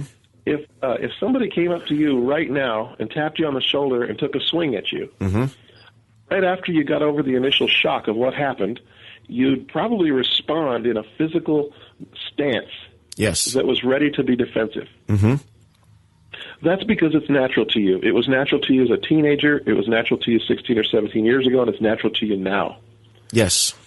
If you can find that stance for you as a shooter, mm-hmm. then that's a really good shooting platform to start with. I agree. And this is exactly the point, That's why I'm not into martial arts. I used to be in boxing a little bit. But when I came here, I started to learn a little bit about Krav Maga, this sort of mixed martial arts from Israel. And I think it's really good. It's very instinctive. And the same position, you are into your fighting empty hand stance. You can keep it also with your gun. And you don't need to think. You go directly in that mode. That's why I like, at least for me, that sort of a boxing modified weaver stance that Frontside teaches. But I like to try them all a little bit, but then at the end of the day, I stick with one because I want to make it pretty much like instinctive and muscle memory, everything I do. But, sometimes... And repetitive. Exactly. And the other thing I wanted to mention about stance is once you find what works, stick to it so that you don't have to worry about it messing up something else. Exactly. You start concentrating on how to grip the gun, and then how to sight alignment the gun, and how to acquire the sight picture with the gun. And if all of a sudden you're standing with your other foot forward and you don't realize it, you're going to really have a hard time. Exactly. So when you build on fundamentals, you want to start with a base, start with a good foundation. That's your stance. And you want to find what works and then stick with it. Don't change it midstream. Exactly, and this is exactly the same concept how you carry your gun. I mean, if let's say you start to train at the range with your typical hip holster on your right or your left, depends which side you want to carry, and then out of the blue you change, and you already ingrained so many repetitions, and then out of the blue you're going to need that presentation. Your instinct is going to pretty much mess you up because you're going to forget today where you have your gun. I mean, for me, I carry my gun the same way I train, and I keep it very simple. It is on my holster. It is on my, hip. That's it. And I never change that position unless I am in bed, that the gun is another step. But so that's pretty much the idea. Keep it consistent, as you were saying. Otherwise, you're going to mess up all your real life situation. Even when I carry the rifle, all things is going to change that I have still my gun on my same side, same belt, same holster. Only thing I do, I have my rig that goes on top, but I still have access to my handgun on my side of my hip. So, listen, I know that you're a little bit short with time today. You got things to do. Probably you got to get your expensive $2,000 handgun. And I would like, first of all, to say congratulations because, I know that makes you happy. This, for me, that little things make me happy in life, Even this is, of course, it's not exactly a little thing. I never spent $2,000 for a handgun, for God's sake, But, hey, I'm glad you can afford it. That's good. How much did you spend for that 50 caliber that you use every once in a while? Yeah, I know, but I don't want to start to open now. I use my pistol every time I train, That's every time true. I practice, and every time I teach. Whatever makes you happy, that's the most important thing, That's the most important thing. That's why here, everybody makes priorities. For example, I drive used cars, but instead of spending money in the brand new car every other year, I never bought a new car, but guess what? I buy a rifle every month. So they are priorities. That's the bottom line. Please, Jim, let's remind to our listeners how people can reach you if they want to have some real training, with you. Where are you? What you do? And give us all the information. Go ahead. I appreciate that. Thank you, Luca. You can reach me. I'm Jim Liesen of Apex Arms in Lake Havasu City, Arizona, and we train all over western Arizona, small groups, medium groups, big groups. And the easiest way to reach me is, of course, through the website, apexarmsaz.com. And that's you'll find that, and you can find me that way. And if you have any need for training, I'll be glad to help. Very good. By the way, even if you're in California, because, we have one of the stations that rebroadcast the show is K-Talks 1340 AM, also on the internet, on Guerrilla Media Network. Needles, for example, it is just a few minutes away from America, Arizona. So feel free to call Jim and enjoy. Maybe you can also, I don't know if there is a place that people can rent real guns with more than 10 rounds. It's even easier than that. That's a good point, because I do train a lot of Californians when they don't even have to come across a border checkpoint to get here. Really? And I actually have several guns in my class that they're not allowed to have in the state of California. Excellent. They have magazines that hold more than 10 rounds. They're normal magazines. And I like to let people use those guns in the class. There's no rental fee. They just get to use them. Beautiful. And the purpose is so that they can get a variety under their belt for experience. So exactly, That's very helpful for them in figuring out what they might want to purchase somewhere. But then, of course, they have to, go back through the checkpoint and go home to wherever that country is over there to the west. Yeah. So we feel sorry for you guys, fellow Americans in California, but we love you, and we want to help you to enjoy life and exercise your God-given rights. So come to Lake Havasu, meet Jim Liesen, and you can enjoy real guns for a moment. Then maybe you're going to plan to completely sell your home, pack your stuff like I did many years ago, and cross the river and never look back. okay? And Jim. notice how blue the skies are over on this side of the river. Sometimes, when they don't spray, yes, they do. Better Liesen, and there's less oppression. that's for sure. I want to let you go. I know you're busy, but thank you very much, Jim, and I'm going to dedicate a nice Second Amendment song that I wrote. It's called The Second Amendment. And by the way, you should have received my CD in the CD Wake Up America. That's one of my favorite songs. That's on Perfect. the first one, the Wake Up America album, isn't it? Yes, Wake Up America album is called The Second Amendment, and I'll dedicate it to you and to all your students. Thank you. I love it because I love that. That's one of my favorite ones on that album. Very good. I'm glad. Thank you, Jim, okay? Thank you, Luca. Talk to you next time. Militia being necessary to the security of a free state. The right of the people to keep and bear arms shall not be infringed. Our fathers gave us freedom and the right to defend it. Politicians, United Nations, it won't change the Constitution of our nation. We are free people, and for freedom we'll fight. We'll never give up our right. The Second Amendment, the Second Amendment, the right to be free, the right to defend yourself. The Second Amendment, the Second Amendment, the right to be free, the right to defend yourself.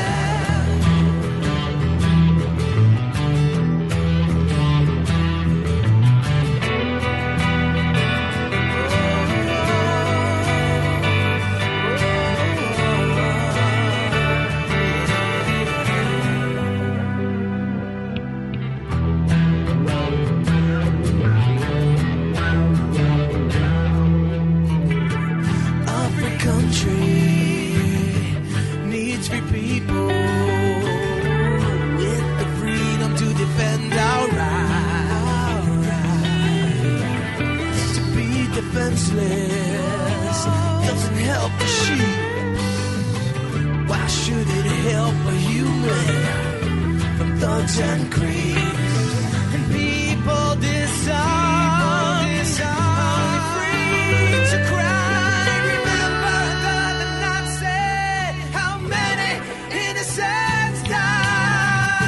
The Second Amendment, the Second Amendment, the right to be free, the right to defend yourself.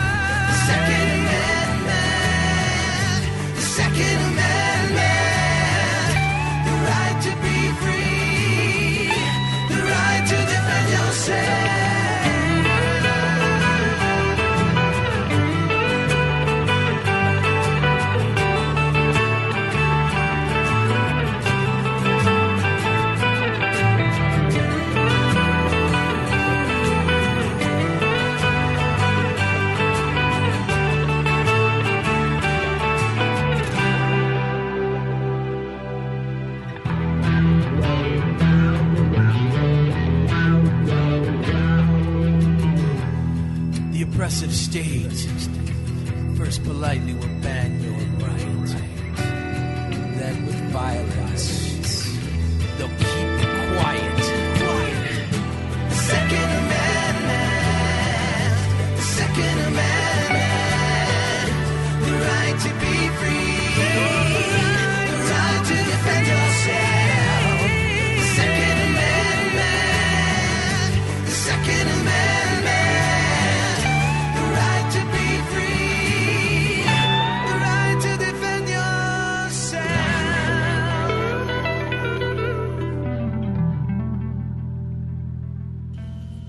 He's a songwriter, a poet, a rifleman, I'm not afraid, and a constitutional activist. I'm not afraid, Italian by birth, I'm not afraid, American by choice. Gianluca Zanna. I'm not afraid. And his new CD, Love, Guns, and Freedom. 16 powerful songs on one CD from the heart of a patriot.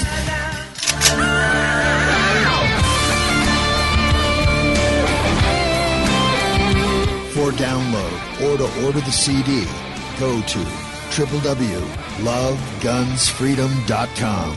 That's www.lovegunsfreedom.com. Lyrics for your mind, music for your heart. Gianluca Zanna's new CD, Love, Guns, and Freedom. And we are back on the air with luca-zanna. You're listening to Love, Guns, and Freedom on KTOX 1340 AM and on Guerrilla Media Network.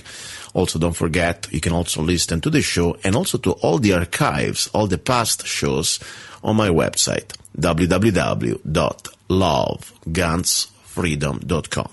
Now, this is the final hour regarding guns. You know, we have 3-hour show. First hour, it's about rights, information, how to get back our republic and our God-given rights, guest. And the second hour, we talk a little bit about, of course, Second Amendment, guns, training, and also news. Today we have Jim Liesen, and we just also play one of my songs, The Second Amendment. And I would like to remind everybody, if you support what I'm trying to do, you know, try to bring information and news that in a proactive way you can use to try to defend our rights and to take them back. You know, I believe in sponsorship, of course. I'm for a free market, but also I believe that the first sponsor that is going to support the show, it is the listener. The reason why, because I want to be loyal, and I am loyal to the truth and the facts. I don't want to be controlled by corporate interest. You know, I know very well, and I'm aware that on many commercial radio stations, I would never be able really to completely be saying the things I say. Sometimes you have a limitation. They don't like the fact that, I'm not exactly what you call a clean-cut situation. I'm not a Republican. I'm not a Democrat. I believe in truth. I believe in the Second Amendment. I believe in Bill of Rights. I believe in the Constitution, but I do not play politics. That's for sure. So whenever there comes the time, if I to support some politicians, I don't care which party they're from. But if I to expose them or bash them, I don't care which party they're from. So maybe a little bit of like a wild card. So that's why I say, if you really believe what I'm trying to do here, you want to support, you don't need to be rich. You don't need to spend any money, but just 99 cents, really. With just 99 cents, you can support the show. And let me tell you how. You can go to my website, www.zanna.us. This is one of my main websites, okay?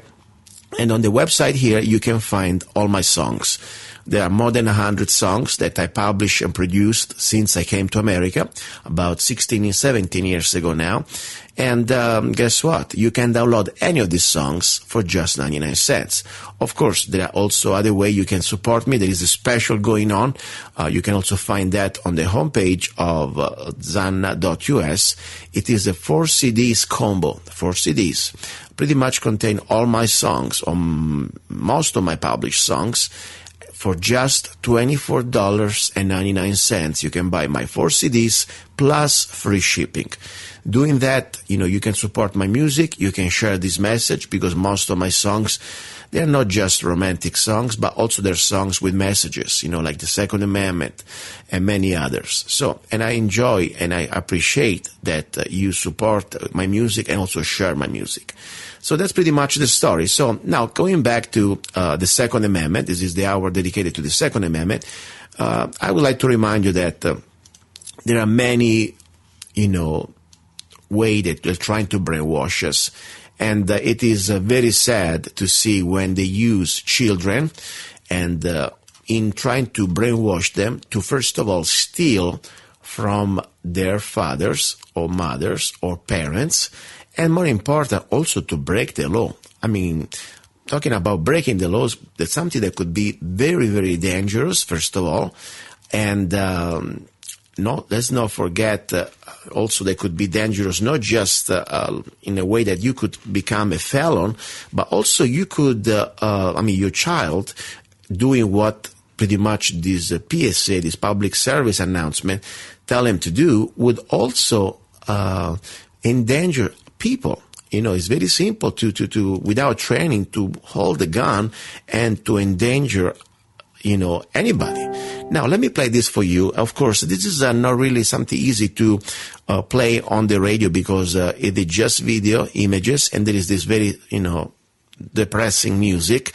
But let me just commenting why I let this video run, to at least let you know exactly what's going on and what's happening. Then, of course, you can always find this on YouTube, and I will publish this YouTube also on today's show on the website, www.lovegunsandfreedom. So anyway, this is a PSA, this sort of a short video to try to brainwash the children. And what is about, this PSA encourages kids to steal their parents' guns and bring them to school.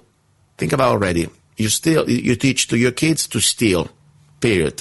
Then to steal to your parents, from your parents, very bad. And then break a federal law right there, maybe more than one, because, first of all, we're talking about carrying a gun without a permit. Many states, it's a felony, or at least it's pretty bad. And then when you bring a gun into a school, there's a federal law that becomes a felony. So think about it. These bastards, what they're trying to do. And, there is this school. The school that was used was the North Auckland Community Charter School. That now, by the way, they're trying to distance themselves from this gun-stealing PSA movie, filmed, or whatever, short video that pretty much was done last summer. Think about it. Now, the film company, not the producer behind this PSA, will return phone calls or respond to emails. So they throw a rock, and then, as a good cowards that they are, pretty much they run. Okay, so this is very serious, very serious. And I'll tell you why, because I'll try to describe this short video, how bad it is for everybody. I don't care if you don't believe in the Second Amendment. This is bad, in my opinion, because you're also encouraging a very unlogical and dangerous behavior. Let the music play. Okay, now the little child, not really a child, is about probably 14, spying on his mother while she's reading her book. Nice mom, by the way, good-looking mom. Child, very sad face, is going to the bedroom. And here, opening the drawer like a rat, like some sort of a thief, and boom, get the gun. By the way, finger on the trigger, doesn't check the chamber, it's a loaded gun. Completely untrained. He put it slap it into this backpack, ready to go to school, like he's on a mission, defending humanity. Now he's laying down on a bed, staring at the ceiling, like, why? He's saving the world. Now he's walking on the playground of the school with his backpack, but breaking right there 2 laws at least. One is a felony for sure.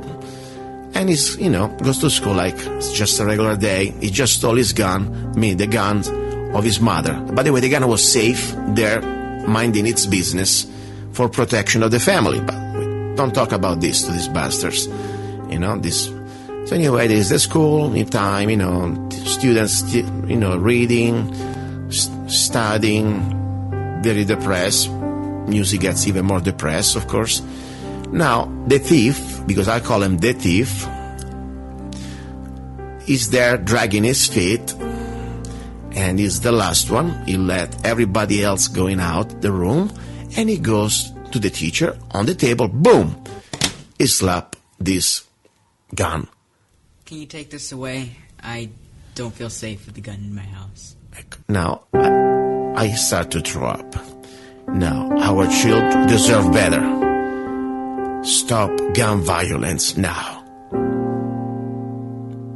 Let me see. What other BS they're gonna pull it out here? More depressing music featuring Harry Atkin as the kid. Some extra. And there is the stupid teacher. I don't want to mention her name. And directed, written by Regina Sinkic. Produced by Bethany Line. Director of photography, Roy Wanguhu. Go figure it out. And then the camera operator, original music, Wounded. Think about that. Wounded. Oh my gosh. I need a beer to regroup here. Okay. Special thanks to North Auckland Community Charter School.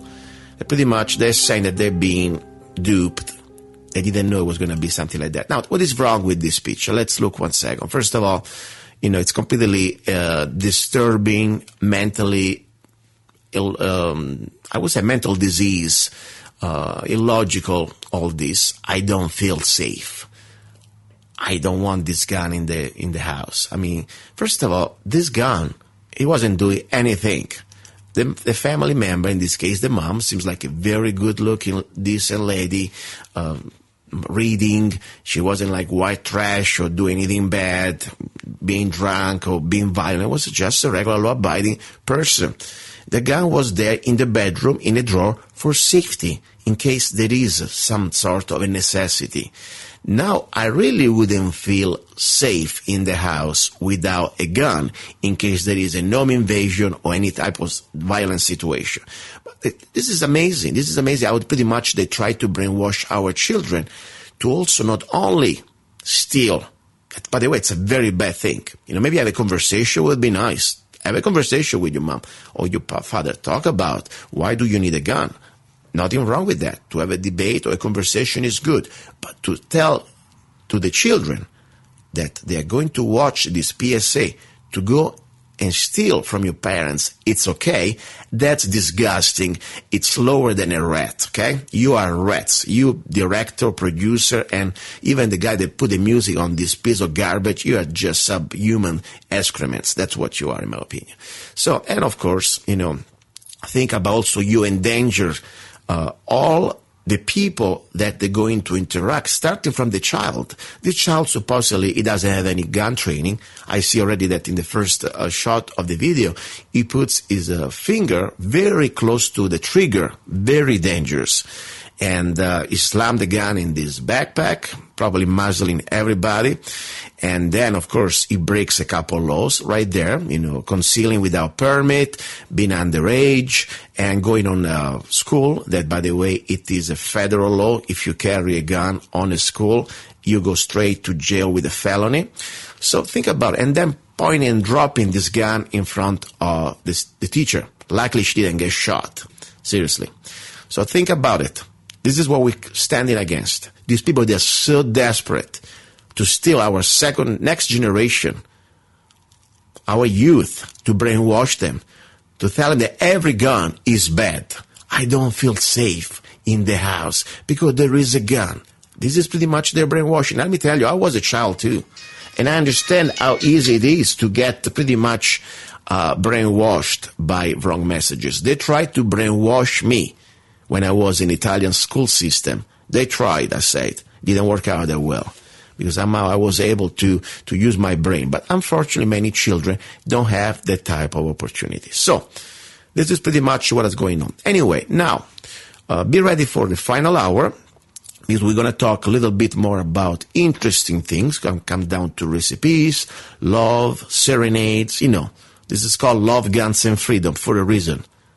We talk also that love, at the end of the day, living well with love is the best revenge against our enemies. And also my other saying is, live today to fight another day. At the end of the day, we must fight. We must always stand up for freedom, stand up for our rights. By the end of the night, you rest, enjoy life, and be ready for another day of struggle. Okay? So, don't go away. You're listening to Love, Guns, and Freedom. A little bit of music. Always in the Second Amendment mood, and then we go for final hour. Don't go away.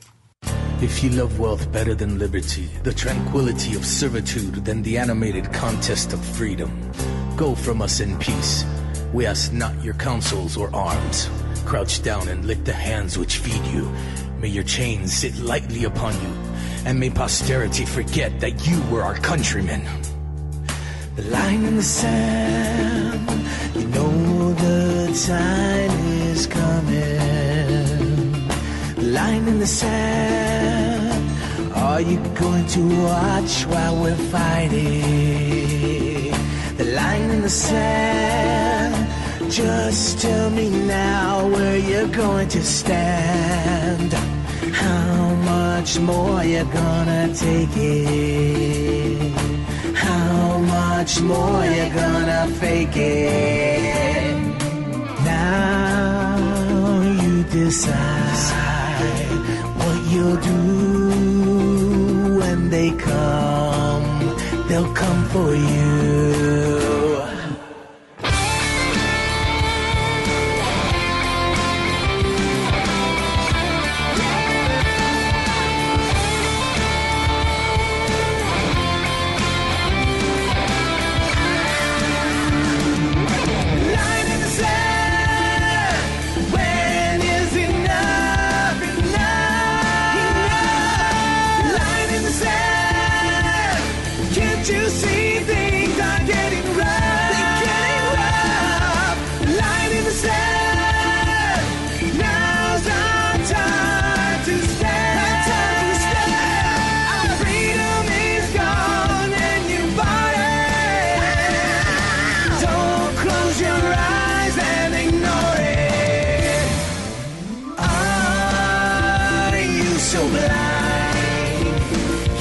See you in just a few seconds before midnight.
Have you ever met someone on an online dating site and thought, wow, this guy is perfect for me, or she is simply amazing, only to find out they were hiding a deep, dark secret? They plan to vote for Hillary. FreedomLovers.us was created for singles who want to exchange ideas and a love for freedom. People who are looking for solutions to create and defend freedom in the real world, and at the same time, getting that once-in-a-lifetime chance to find their true soulmate. Whether you are interested in meeting your soulmate, making new friends, networking, or hanging out with that like-minded liberty lover, visit FreedomLovers.us. It's the first free dating site and community. So patriots, don't waste your time with other dating sites. FreedomLovers.us is the place where like-minded singles really live.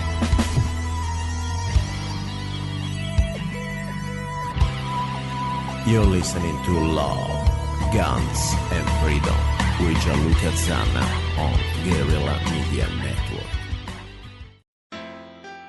Have you ever met someone on an online dating site and thought, wow, this guy is perfect for me, or she is simply amazing, only to find out they were hiding a deep, dark secret? They plan to vote for Hillary. FreedomLovers.us was created for singles who want to exchange ideas and a love for freedom.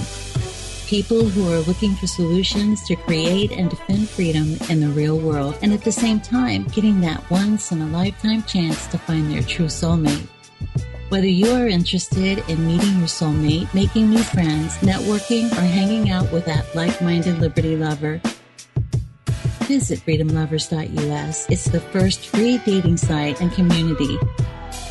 So patriots, don't waste your time with other dating sites. FreedomLovers.us is the place where like-minded singles really live. Here we go. Back to the final hour. This is luca-zanna. You're listening to Love, Guns, and Freedom, K-Talks 1340 AM. And final hour, we try to really relax for a second because the news and the information we try to bring you, it's always about trying to understand what's going on and how can we fix things. But there is also another way to do it. We need to live another day to fight another day. And if we get crazy or if we completely consume our brain and our blood in this struggle, maybe we're not going to make it tomorrow. So the final hour, it's all about love. It's also about recipes. And today is something a little more exotic. I have a friend that also has been a guest a few months ago on the show. And normally we talk with him about very serious things like chemtrails, geoengineering, weather modification, blood poisoning, heavy metals, all these type of things. But today, I would like to share with him his little hobby that I think is more than a hobby, is enjoying it, but, how to make wine. Times are tough, economy is tough, and sometimes, even a bottle of wine could be expensive, but think about also the fun thing, to learn how to make wine in your own kitchen.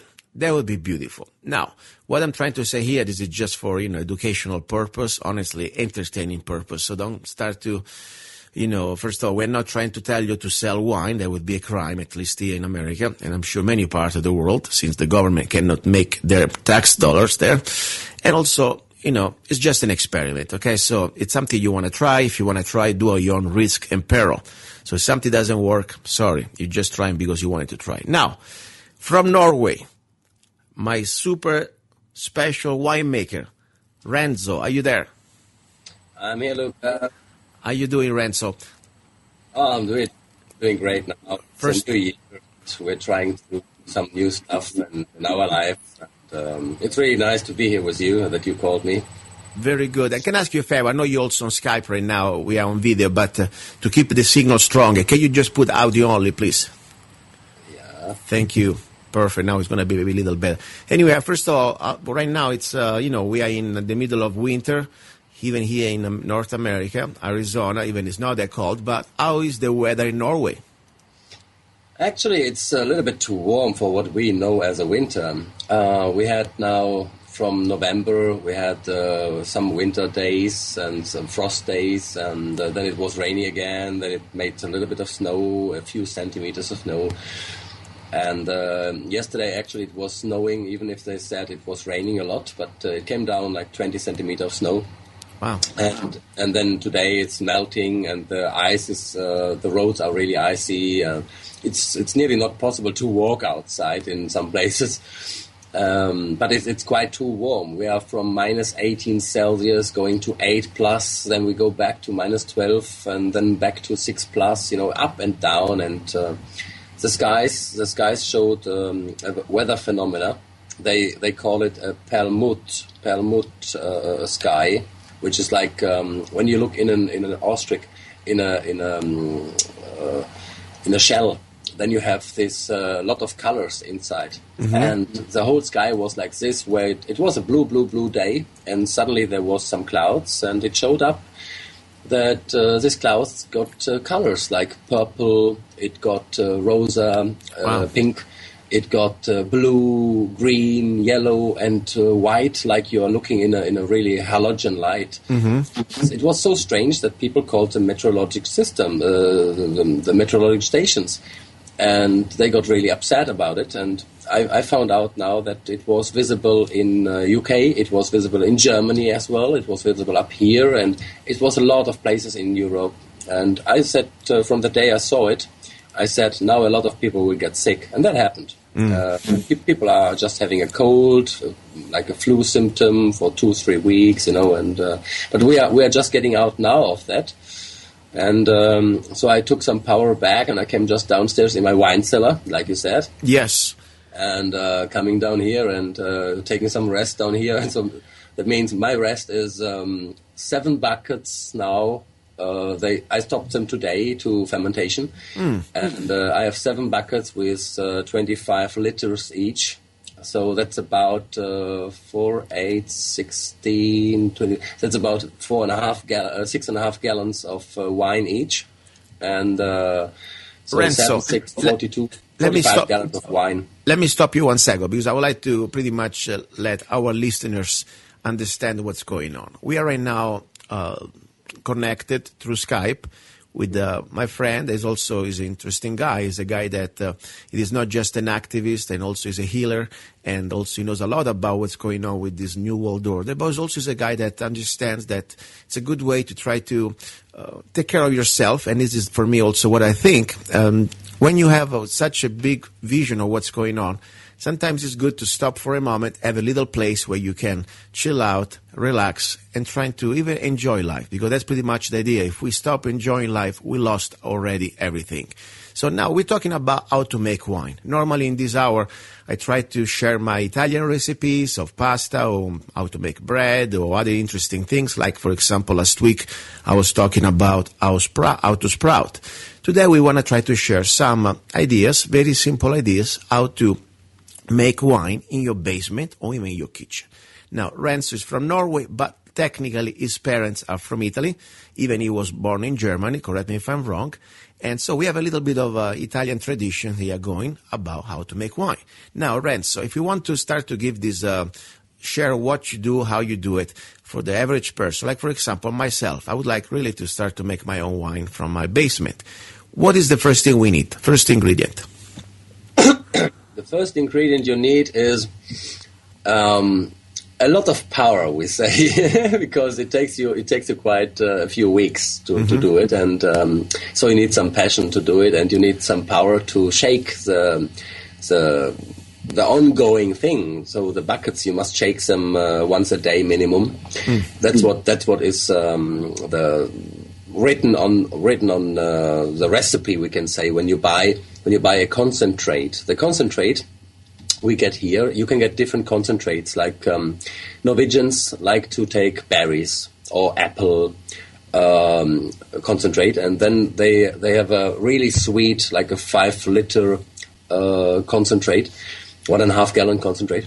And you need about 16 liters of water, so that's about 4.5 gallons. And this is your start. You need water. The water must have a certain temperature. Okay. The temperature is about 20, 21, 22 degrees Celsius. Okay. That's about like 74 or 73 Fahrenheit, I think. And so I'm not quite sure in Fahrenheit or in the gallons. So the liters way is easier. So 16 liters of water. Then you add 3 liters of the concentrate, the sweet concentrate you have, and then you put bacteria inside, yeast. Okay. Now, let me just, Renzo, 1 second only. Let me just, this is your way you do it with some starter, or at least the base. It's from concentrate, correct? Yeah, I use the concentrate that I can buy in a shop here, and it's quite clean thing, so I feel it, because, like I said, I'm a healer, and I go in directions that something that disturbs me, I don't take. And something I feel good with, then I use it. And this, for example, this is not a typical, when you mention, for example, apple concentrate, this is not a typical apple juice concentrate from concentrate, correct? This is a completely different ingredient.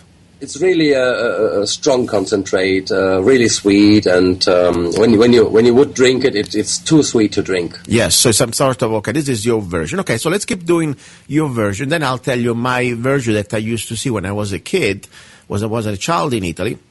I saw, the way make with the real grapes, or even with just fruit, or sometimes, whatever you can find in your environment. But let's finish up your way with the concentrate. So you got this concentrate, you need these jars, and you need water. Correct me if I'm wrong. And there is a way, probably a proportion, a ratio, how much water for each concentrate you must use, right? For example, how much concentrate comes in the average standard package?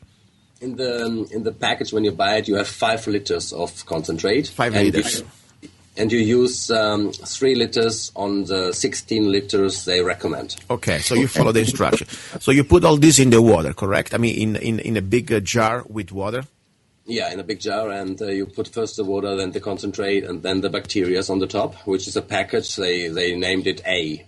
And then you just mix it, and you put the lid on the top. Yes. Then you have a little plastic glass on the top, which you add a few drops of water inside, so it makes like a valve, and it closes the air from outside and the air from inside. when it begins to make bubbles inside and to fermentate, so the carbon dioxide doesn't come out of the jar. Okay. And you need that processed for the fermentation inside. It's like a boiling process, we can say. Okay. You must take care that you are keeping the temperature all times in a certain average. And I tell you now the way how they are explaining it, what to do, and then I make it short. I give you my way, because over the years now, it's 4 years I'm doing that. And I made quite a lot of wine in 4 years. Okay, go ahead. Give us your way. It is a little bit different then, because I made some wine which was really, really, really strong, and then I said, something I must change, because I can't get drunk after one glass of wine, and so I changed a little bit. But once it begins to boil, we can say, then you can hear the blubbering inside. It goes like blub, blub, blub, blub, blub, blub, blub, blub, and when this stops and it comes down, that you hear only one bloop for each minute. Then you open the lid. After shaking every day, you must shake it and shake it and shake it, so the concentrate comes all times up to the top and then goes through again. So you are feeding the bacteria in a different way. Yes. And then you add the rest of the concentrate you have left, the other 2 liters. So you feed them again for the second time. And it's like a restart for the boiling process. Then when it stops again, the second time, then it will come like once a minute or once every 2 minutes. You can hear a bloop, and you can see that bubbles are coming out. Then you are using potassium sorbate. What do you think about this? Is it something that you have to do it? Because normally, I don't really like this type of preservatives things. Is something you must put it, or you could also not use it? The potassium sorbate is not a preservative thing, but it's been used to kill the yeast bacteria. Okay. Because otherwise, if you are drinking wine and the yeast is still alive, it's like you are drinking a beer which is still fermentating, and that means that you get a really big sinus problem. Got it. Good. Okay. Interesting. I didn't know that. Very good. Continue, please. People know in the evening when you are drinking beer, then the nose gets closed and you're getting stuffy. You're talking like, I can't, you can't breathe anymore. Yes. And this is because of the yeast inside of the beer or inside of the wine, which is still alive. So people, they have stomach problems when they drink wine or when they drink water with carbon dioxide. Then automatically the mucose gets irritated, and to kill that yeast bacteria, we use potassium sorbate. Okay. Then I go and I shake it a few times. You take off the glass on the top, and you take the water out, and then you put the glass back in. So the carbon dioxide can escape from the bucket, where you have your wine, and you give it some time. Then I transfer it. People normally, they do shake it and shake it and shake it, so the carbon dioxide comes to the top and then it comes out. But what I do is, I use in the beginning, I use directly 18 liters of water, so 2 liters more, half a gallon more. Yeah. Then I use 3 liters of concentrate. I do the whole process, like I said before, when it bubbles only once a minute, I use the rest, and then I shake it. But when I stop it and I kill the bacteria, I wait after killing. I wait 1 or 2 days. I don't shake it anymore. I transfer it from the plastic jar. I transfer it into glass balloons. Okay. Like in the Italian way, you remember that when you went to buy 50 liters of wine in a cantina, then you had these big glass balloons with you on the appetta, on the ape, on the little truck. And so I use these wine balloons and I transfer it into a bucket, like 5 or 10 liter bucket, and then I put it inside of the glass. But when I put it inside, or when I use like a tube to suck it from the bucket, I immediately, I don't make it run softly inside the bucket. I make it run that a lot of air is going inside of the wine. So I disturb the wine. I make turbulence, totally turbulence. Okay. So when the oxygen comes inside of the wine and it makes turbulence, a lot of carbon dioxide comes outside. Okay. And if you have an open lid, a lot of carbon dioxide can come outside, because there is space to come outside. Like make it breathing, you want to make it breathing a little bit. Yeah, like we used it with an old bottle of wine that you are transferring 2 times, 3 times, and you make it breathe and you make oxygen inside. And I do that on the way from the bucket when it's getting ready to the glass balloons. Then I leave it inside of the glass balloon with one of the little glasses on the top, so the air can come out, but no mice can jump into my wine. So I close it with a lid, but inside of the lid is a hole, and I put the glass on the top, so it's just like a valve. From the inside, the gas can come out, but nothing can come in, no dirt. And then I just wait 1 month, 2 months, 3 months, and I see the little particles. Like when you make fresh wine, you have the skin of the grapes. And this is dirt, we can say. So I make it go down inside of the wine to the bottom. And when the wine gets clearer and clearer, I don't use any filter systems or something. I just wait, and the dirt goes slowly down to the bottom if you don't move it. And then I begin to suck it from the top. And I transfer it again in another glass balloon. And so I transfer it 2-3 times.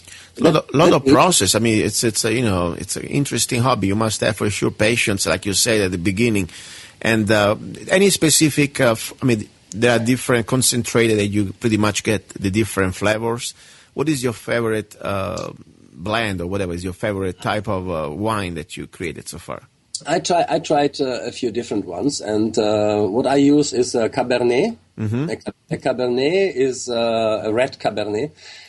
Is one of those that normally is dry in your mouth, and it's really nice, strong red wine taste. But what happened here is, in this place, and when I touch it, especially when I touch it, it becomes, when the wine gets 3, 4, 5 months old, and you put it in bottles or you leave it in the big glass balloons, it becomes a touch of berry. It tastes like berries. Wow, I like berries, yeah.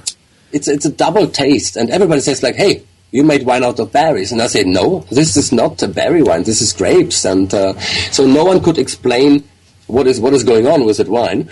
And I found another one that I'm using now as well. It's a red Chile wine from Chile. And, it's a really, really strong wine. And one day I found, one week or 10 days when I was making the wine, I was so weak because of some spraying, some chemtrails and some stuff. I was really, really weak, and it brought me down that I didn't have the power to come in the room and to shake my wine. So I didn't bring up the concentrate up and down, so it couldn't get the color. The color didn't mix with the water so really much, and it was fermentating and everything was normal, but I didn't notice that the color was not so strong.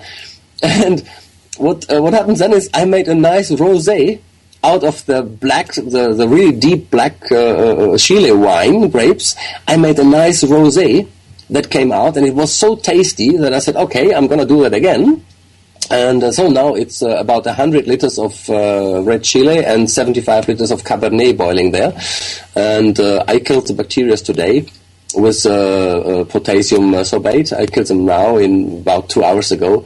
And I washed a lot of this wine balloons, and then I transferred the last white wine from August last year. I transferred it now in some other balloons. And what happened is I saw that big white, really transparent, like glass balloon, and it was half of the balloon was totally clear wine, white wine, and the rest was like dirty, like dust was in there. And I thought, oh, it takes me still half a year to wait, to get it clear. And so I began to suck it on the top, and suddenly I arrive under the limit where the dirt began, but it didn't get dirty in the other balloon. I could look into it. It was gold, shining, white wine coming out, and I was like, wow. So I found out the dirt stuck on the wine balloon, on the walls of the inside of the wine balloon, and so I couldn't look through it. Like it was really clean wine already. And it is maybe the most beautiful wine I ever made, like looking at it, And so I began to taste it. I did do some tests, some wine with vinometer, with a wine measurement, like an alcohol meter, yes. How much alcohol it contains, and I'm still too high, and I don't know how to get down. Okay, how much, for example, right now, this mix that you were talking about if you want to give them like an alcoholic level, what type of degrees we're talking about? We should have with a white wine about 10.5, 11.5 maximum. Pretty strong, yeah.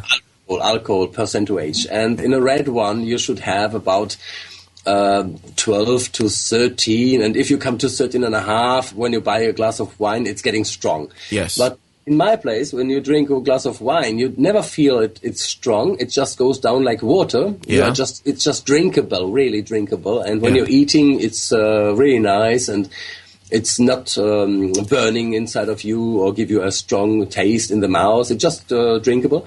But the problem is that the alcohol is normally between 16 to 18, and wow. sometimes the white one now it reached 20. And oh my gosh. Yeah, I tried to come down, because my first wine I made was 23. Then I brought it down to 19, then to 18, 16, 15, 14. And I said, now I'm on the way. And I came back to 18, 20. Wow, that's pretty powerful, I'm telling you. Normally in Italy, the most powerful wines, especially from the south, Sicily, things like that. And when we reach 13 degrees, it's pretty strong. I mean, it knocks you down a couple of glasses. I can imagine yours. Now, you know what I like about this idea of making wine at home? Of course, it takes time, and everything must be done right. It's not just slamming some fruit or some grapes together. And, first of all, you need to be organized, have all your things together. I remember when I used to do with my grandfather. By the way, my grandfather, I had both grandfathers. One used to do for personal use, and the other one used to have a winery in Tuscany. So it's kind of a process, but it's an art. What I like, though, to do it at home, it is for me a sense of freedom for many reasons. First of all, especially here in America, and I know even in Europe, everywhere around the world, every time there is the word like alcohol, it's a tax. They tax you just because of the name. And they think, they need to punish you just because you want to enjoy some fermented fruit. That's pretty much all it is. They make it look like it's a sin. And I hate to pay this extra tax to these people. Really, seriously, I hate it. It's against my principle. Of course, right now I'm forced. Normally I get bad wine from the stores or wherever I can buy them. But the idea to make wine or beer at home is something that gives me a sense of freedom. And I understand, you cannot resell it, but you can give it for free to people, like a gift. What is the legislation, for example, in Norway, that, for example, if you make wine at home, can you eventually sell it to friends, or you can't, like here? Yeah, you must see the history of Norway. Sorry. You must see the history of Norway. The history of Norway is that in whole Norway, it's been in the past years, it's been forbidden to have anything of alcohol, to drink it and to use it. Wow! Because the Norwegians had a big problem with the weather, and with we have this problem that we are quite high. So half of the year of the Norwegian country, half of the year is totally dark. Mm-hmm. And there is like 2, 3, 4 months which is no sunlight at all, and so people just got the bottle and they began to drink, and it was the whole Norwegians were alcoholics, really bad, and they couldn't do anything. They couldn't go to work. They missed up their families and a lot of things and a lot of problems. Aggressive people, and normally the Norwegians are really, really calm. They're really quiet. They think half a minute to give you an answer, and then the answer is 3 sentences. It's like 5 minutes, yeah, wow. Not like Italians, which are just bam and coming out with a sentence, and then they talk in the same time. We Italians or other people, they are able to listen and to talk in the same moment. The Norwegians don't do that. They give you totally the freedom to finish your sentence, and if you take 10 minutes. It doesn't matter. They just wait. It's a really calm country. And then the law changed, and they made a high tax on alcohol. They made a high tax on sugar. Wow. They made a high tax on meat, and so on everything. What they say, this is bad for your health. Then we put a high tax on it. So it's one of the most taxed countries in the world. That means even that a bottle of wine up here costs a bottle of wine right now is about in dollars. Yeah, I tell you in dollars. Yes. It's $23-24 begins a bottle that you can drink. Oh my gosh, it's insane. I mean, here at least, trust me, we are next. We are coming close to you guys. But still, you can get a good bottle of Cabernet at the regular grocery store. Sometimes if it's on sale for $7-8, you can get a decent wine. I mean, I'm not talking about $8 wine, but something decent made in California. I like it. Normally, I like to drink my organic wine that I can find, for example, at health food stores, and a good bottle that nothing fancy, but it's organic. There are no sulfites, and the grapes, they are not being treated chemically. I can get it for about $9 or $10. The one that I like, still decent. Still decent. I was wondering in Italy, in America, when I was in Seattle, there I went to do some shopping, so I got some fruit and some stuff, and suddenly I come to the wine part, and I bought some beer, and then I see Salice Salentino from Puglia, from South Italy, and I went like, what? They have it here? Wow, great. So I tried that one, 2, 3, 4 years old wine. It was so great, and the price is really, really great down there. It costs less than in Italy, we can say. And up here, it's everything what you buy is 2 to 15 times more expensive than in Germany or in Italy. Wow. We are just outside of the European Union, and everybody thinks like Norway is part of Europe, but it's not. Norway is part of the world, but it's not part of the EU. It's not part of anything else, but it's like friendly visit. Yeah, honestly, that part, as much as, I understand there is some problem still with customs and taxes for importation. A lot of. But everything was customs. Here's a big problem. If you import something, like if you import aloe vera products from Italy, they block it in the customs, and it arrives you a bill. You must first pay the bill, and it's a lot of custom here. And on everything that you import, you must minimum pay 25% of tax, plus you must pay the importation and another fee. So everything is really, really, really expensive. A car, if you buy a car here, and a car that costs you $100,000, we say, then the same car can cost here like $250,000, the same. Oh my gosh. They don't produce it. They don't produce anything like this. So they are just like importing everything. And they say, if we keep the tax high, we don't have debts. It's not true, because the government side, we know it's a totally different one. And they are storing a lot of money, and then they break it down in the stock markets. They shift it from one country to the other one, from one company to the other one. And this is our second life, like you said. The other one is the winemaking, the good food, the pasta one, like you. I'm Italian like you, and Dad was Italian, Mom is German. And so I make my own pasta sauce, and when I cook some pasta sauce up here, people come and they just sit down and they smell in the house, and they say, hey, what's going on here? They say, this is, the spoon is from my grandmother. It's a wooden spoon, and I say, if my grandmother's spoon is doing the job inside of the pan, then it is different. It is different, because we still feel our grandmother, and we can see the old hands. Their fingers are not straight, and you can see that the fingers and the hands have worked 50 years in the ground, like taking out some salad, putting out some potatoes, and feeding the rabbits and the stuff. And they were all times washed, but they never looked clean, and... You're right. I remember my grandmother's, I had two grandmothers. Nonna, La nonna, yep. And I remember in Italy, when I was especially with my grandmother from my father's side, she used to have a farm, and I grew up there, and they have a big yard, a big field with also a garden, and also they had the winery, all the different orchards. And, it's true. It's kind of interesting memories that you bring back. But, it's interesting also to understand, Norway, how things are, because, as much, first of all, I think it's great the fact that at least Norway still has some sort of sovereignty, not being part of a European community that pretty much destroy all your sovereignty. But at the same time, I understand also that everything it's very expensive, and maybe that's another practical reason why to start to learn how to make wine. And don't get me wrong, even for our listeners here in America, things getting very much rougher, and the economy is completely on a free fall. We are getting to, as much as what they want to try to tell us that we are on the recovery, this is going to be one of the worst times that we ever had.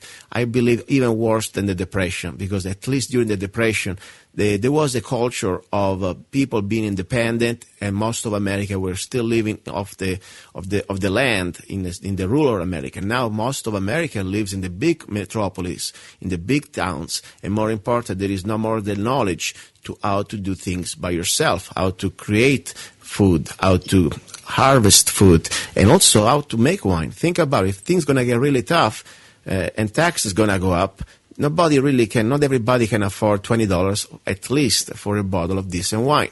So it's a good start. I think it's a great idea. I really appreciate it, by the way, giving us your idea. And question, how much do you pay for your basic, for example, red wine concentrate?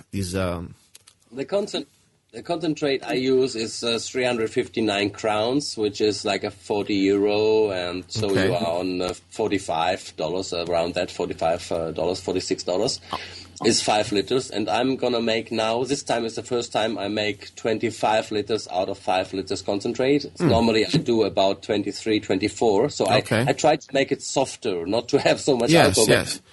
I tested it today with a vinometer, with a wine meter, and it was still 20 to 18% of alcohol. And I say, okay, I put more water in, but it's still a lot of alcohol. And wow. And it cost me really 1 liter, not one bottle. A bottle is 0.7. Yes. And 1 liter is my own cost now, about $2. That's really good. That's, of course, you put also your time, your passion, but it's something fun you can do for your family and for your friends.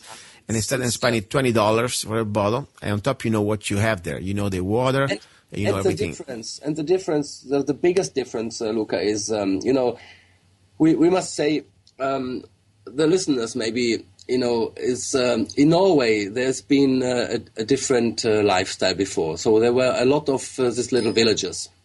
And a village a little bit bigger had a king. Mm-hmm. And, first it was a Jarl, it was called a Jarl and other things. And so Sweden, Denmark, they took over. And it was like Italy was so totally divided. And it was the king of Sicily, the king of Italy, the king of whatever, Rome. And so the whole thing happened here as well. And my girlfriend, her both family sides were king families. Wow. And one grandmother gave up everything on the part of the kings. She gave it up because she was in love with a poor guy, and she was not allowed to be in love with him. But she said, "I don't care about having a crown. I just want to be with him." So she gave up everything, and the other part lost it within I think about a war or something else. And so we have a history in her family, and her father is a wine lover. He's the best guy in Norway playing the clarinet in an orchestra in Stavanger. Yes. He's a professor in music, and he's one of these guys, like when he takes a bottle of wine, he likes the good wine. So he buys Barolo, he buys the stuff that is really, really expensive. And so he came over here and he brought some Barolo, and he said, I bought a good bottle of wine for a good steak, And so I put my wine on the table, and then we began to drink my wine, and he looks at the Barolo, and he looks at my wine, and he says, why did I buy this expensive wine? Wow, that's interesting. I like that. That is a good compliment, to make something from home. I said, how much you want? And he said, 400 bottles. Oh my gosh! So, so I'm producing, and I produced in 2014. I produced over 700 liters of wine. Wow, you got some experience. Question: It's gone. 2 liters a day, half a gallon a day. It's gone because sometimes you're drinking a bottle of wine. Sometimes you have some friends. Sometimes you have 12 friends sitting outside, and they drink 1.5, 2, 3 gallons of wine, and having a barbecue and things for 3-4 hours, and at midnight in June. If you want to save, also, it's kind of cold there, and if you want to keep yourself warm and save on the heating system, I think alcohol can help you a little bit to keep your body warm in the house. I do a lot of wood chopping and chainsaw work, and so I have my own wood and my own woods up here with a forest. But it's not that the point, because I never touch any alcohol when I use anything that is sharp, like a knife, an axe, or a chainsaw. I never use that. Same things here.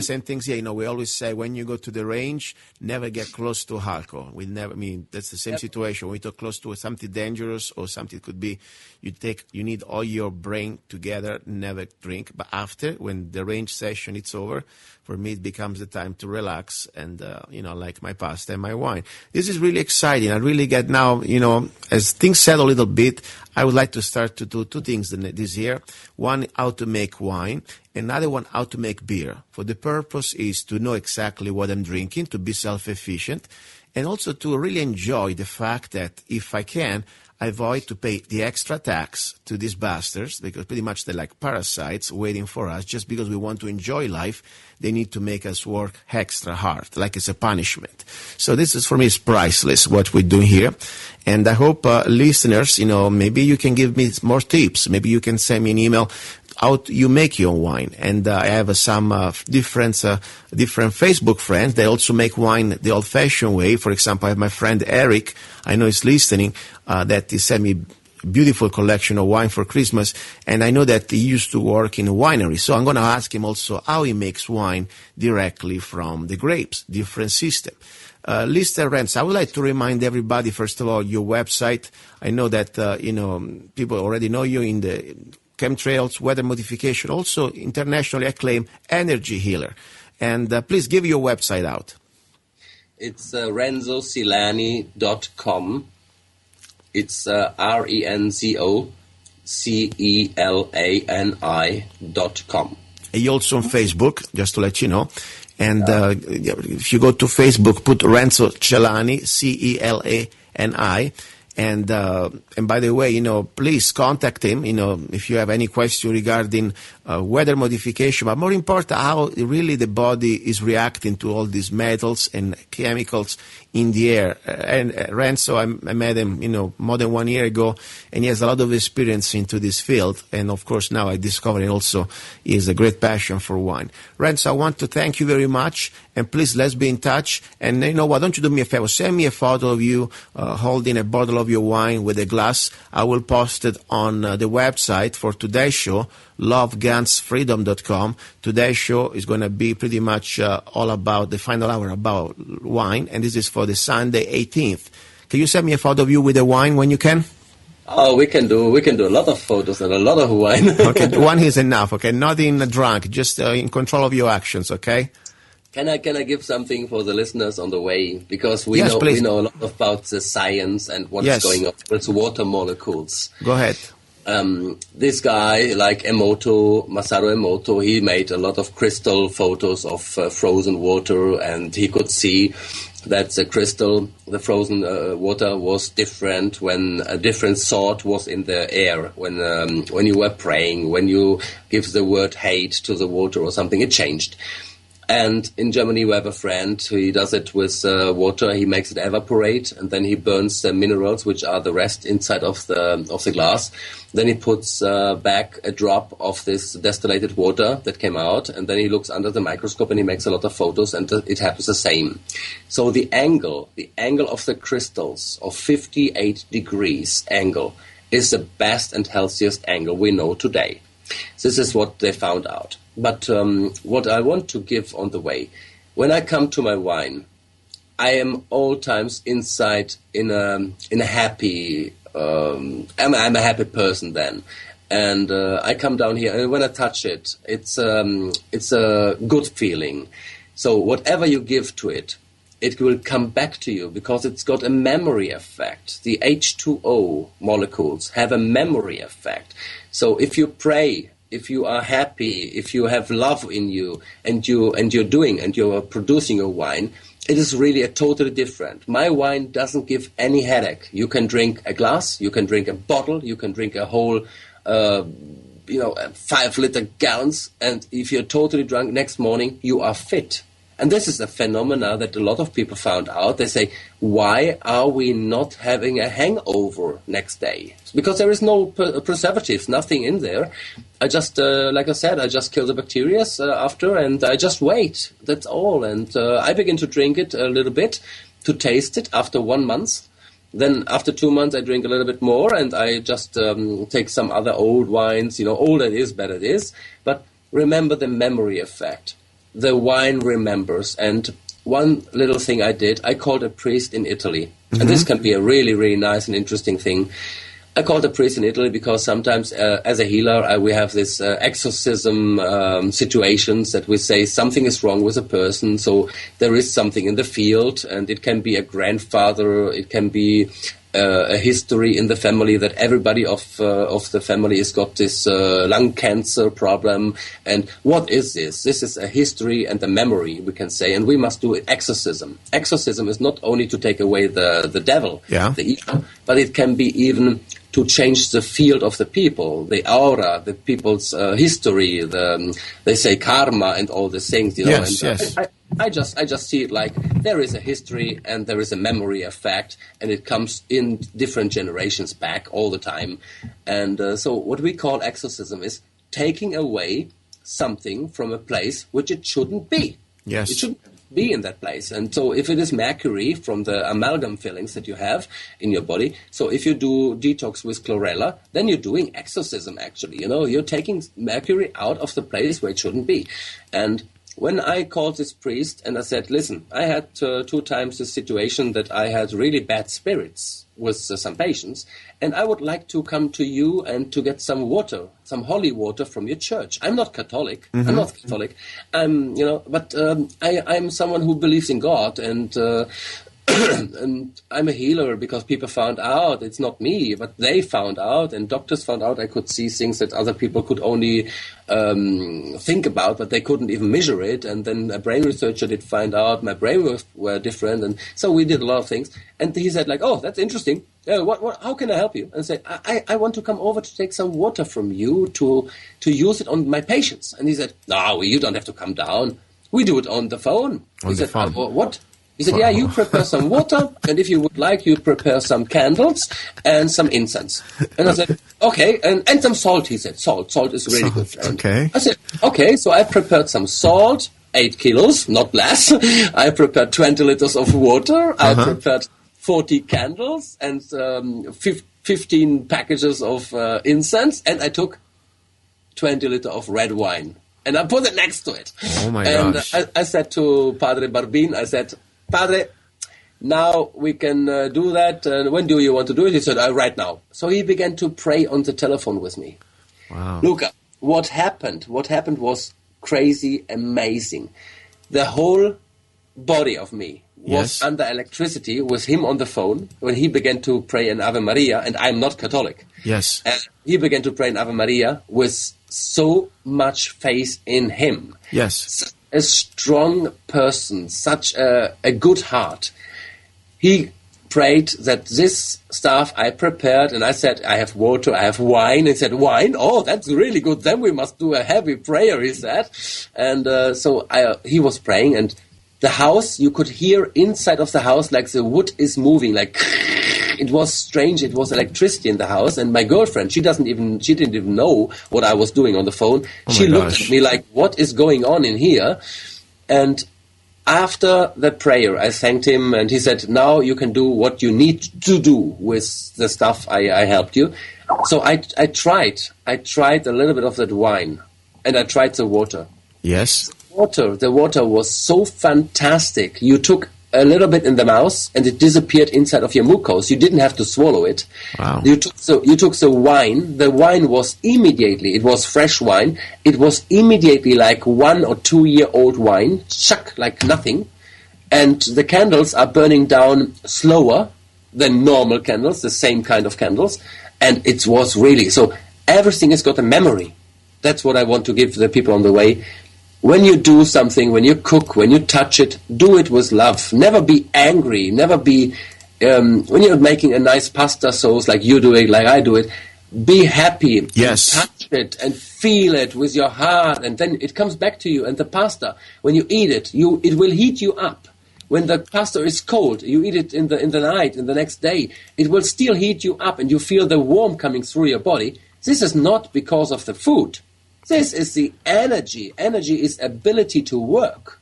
That's what it means. I completely agree. I'm glad you said that. This is very important what you said. And this is proven also, by the way, scientifically, as you said. It is not just some sort of mumbo-jumbo, new age stuff. It is being proven scientifically with a microscope, as you said.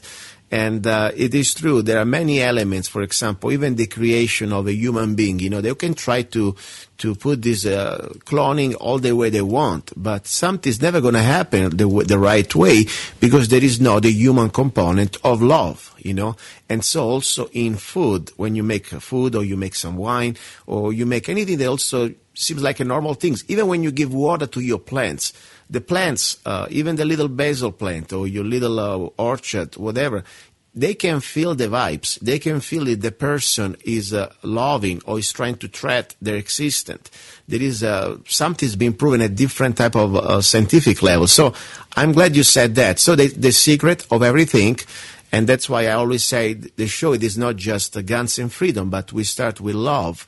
Pretty much the basic ingredients common to everything, it's love. And no matter if you are holding a gun to defend your freedom or to defend the innocent or to hold the rifle or you try to do your political duty to be an activist in trying to expose corruption, at the base of everything, we have love. And in the kitchen and when we come food, it is very important too. Thank you, Renzo. Thank you again. And please send us the photo, okay? Thank you for being with you. I do that. Thank you, my friend. Talk to you soon. Bye-bye. He's a songwriter, a poet, a rifleman. I'm not afraid. And a constitutional activist. I'm not afraid. Italian by birth. I'm not afraid. American by choice. Gianluca Zanna. I'm not afraid. And his new CD, Love, Guns, and Freedom. 16 powerful songs on one CD from the heart of a patriot.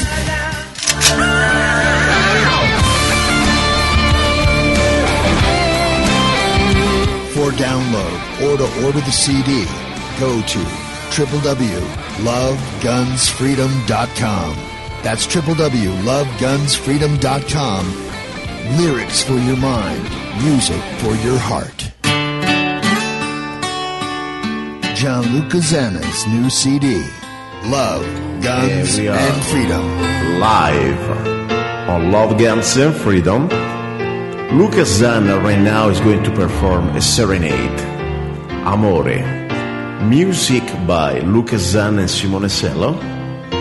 And lyrics by myself, Luca Zanna. Just to let you know, this song, it's live. You're listening to Love, Guns, and Freedom. Don't go away, stay tuned. Here we go. Tu sei dentro me, l'amore che è in te, dovunque io andrò.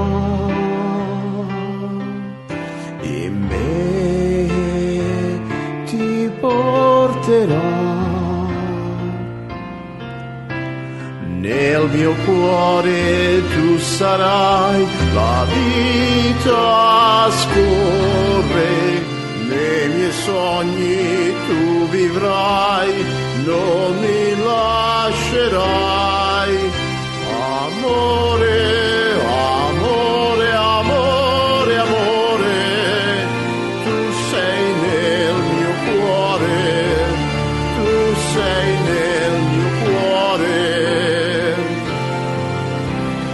Amore, amore, amore, amore, tu sei nel mio cuore, tu sei nel mio cuore, amore.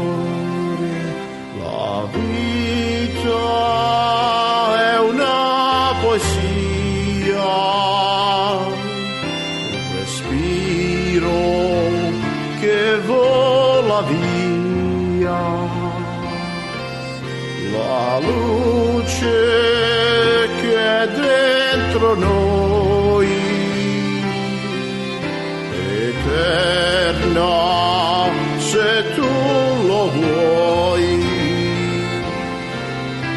se lo vuoi è in te l'amore splende, se lo vuoi ascoltalo e poi canterà. Amore, amore, amore, amore, tu sei nel mio cuore, tu sei nel mio cuore.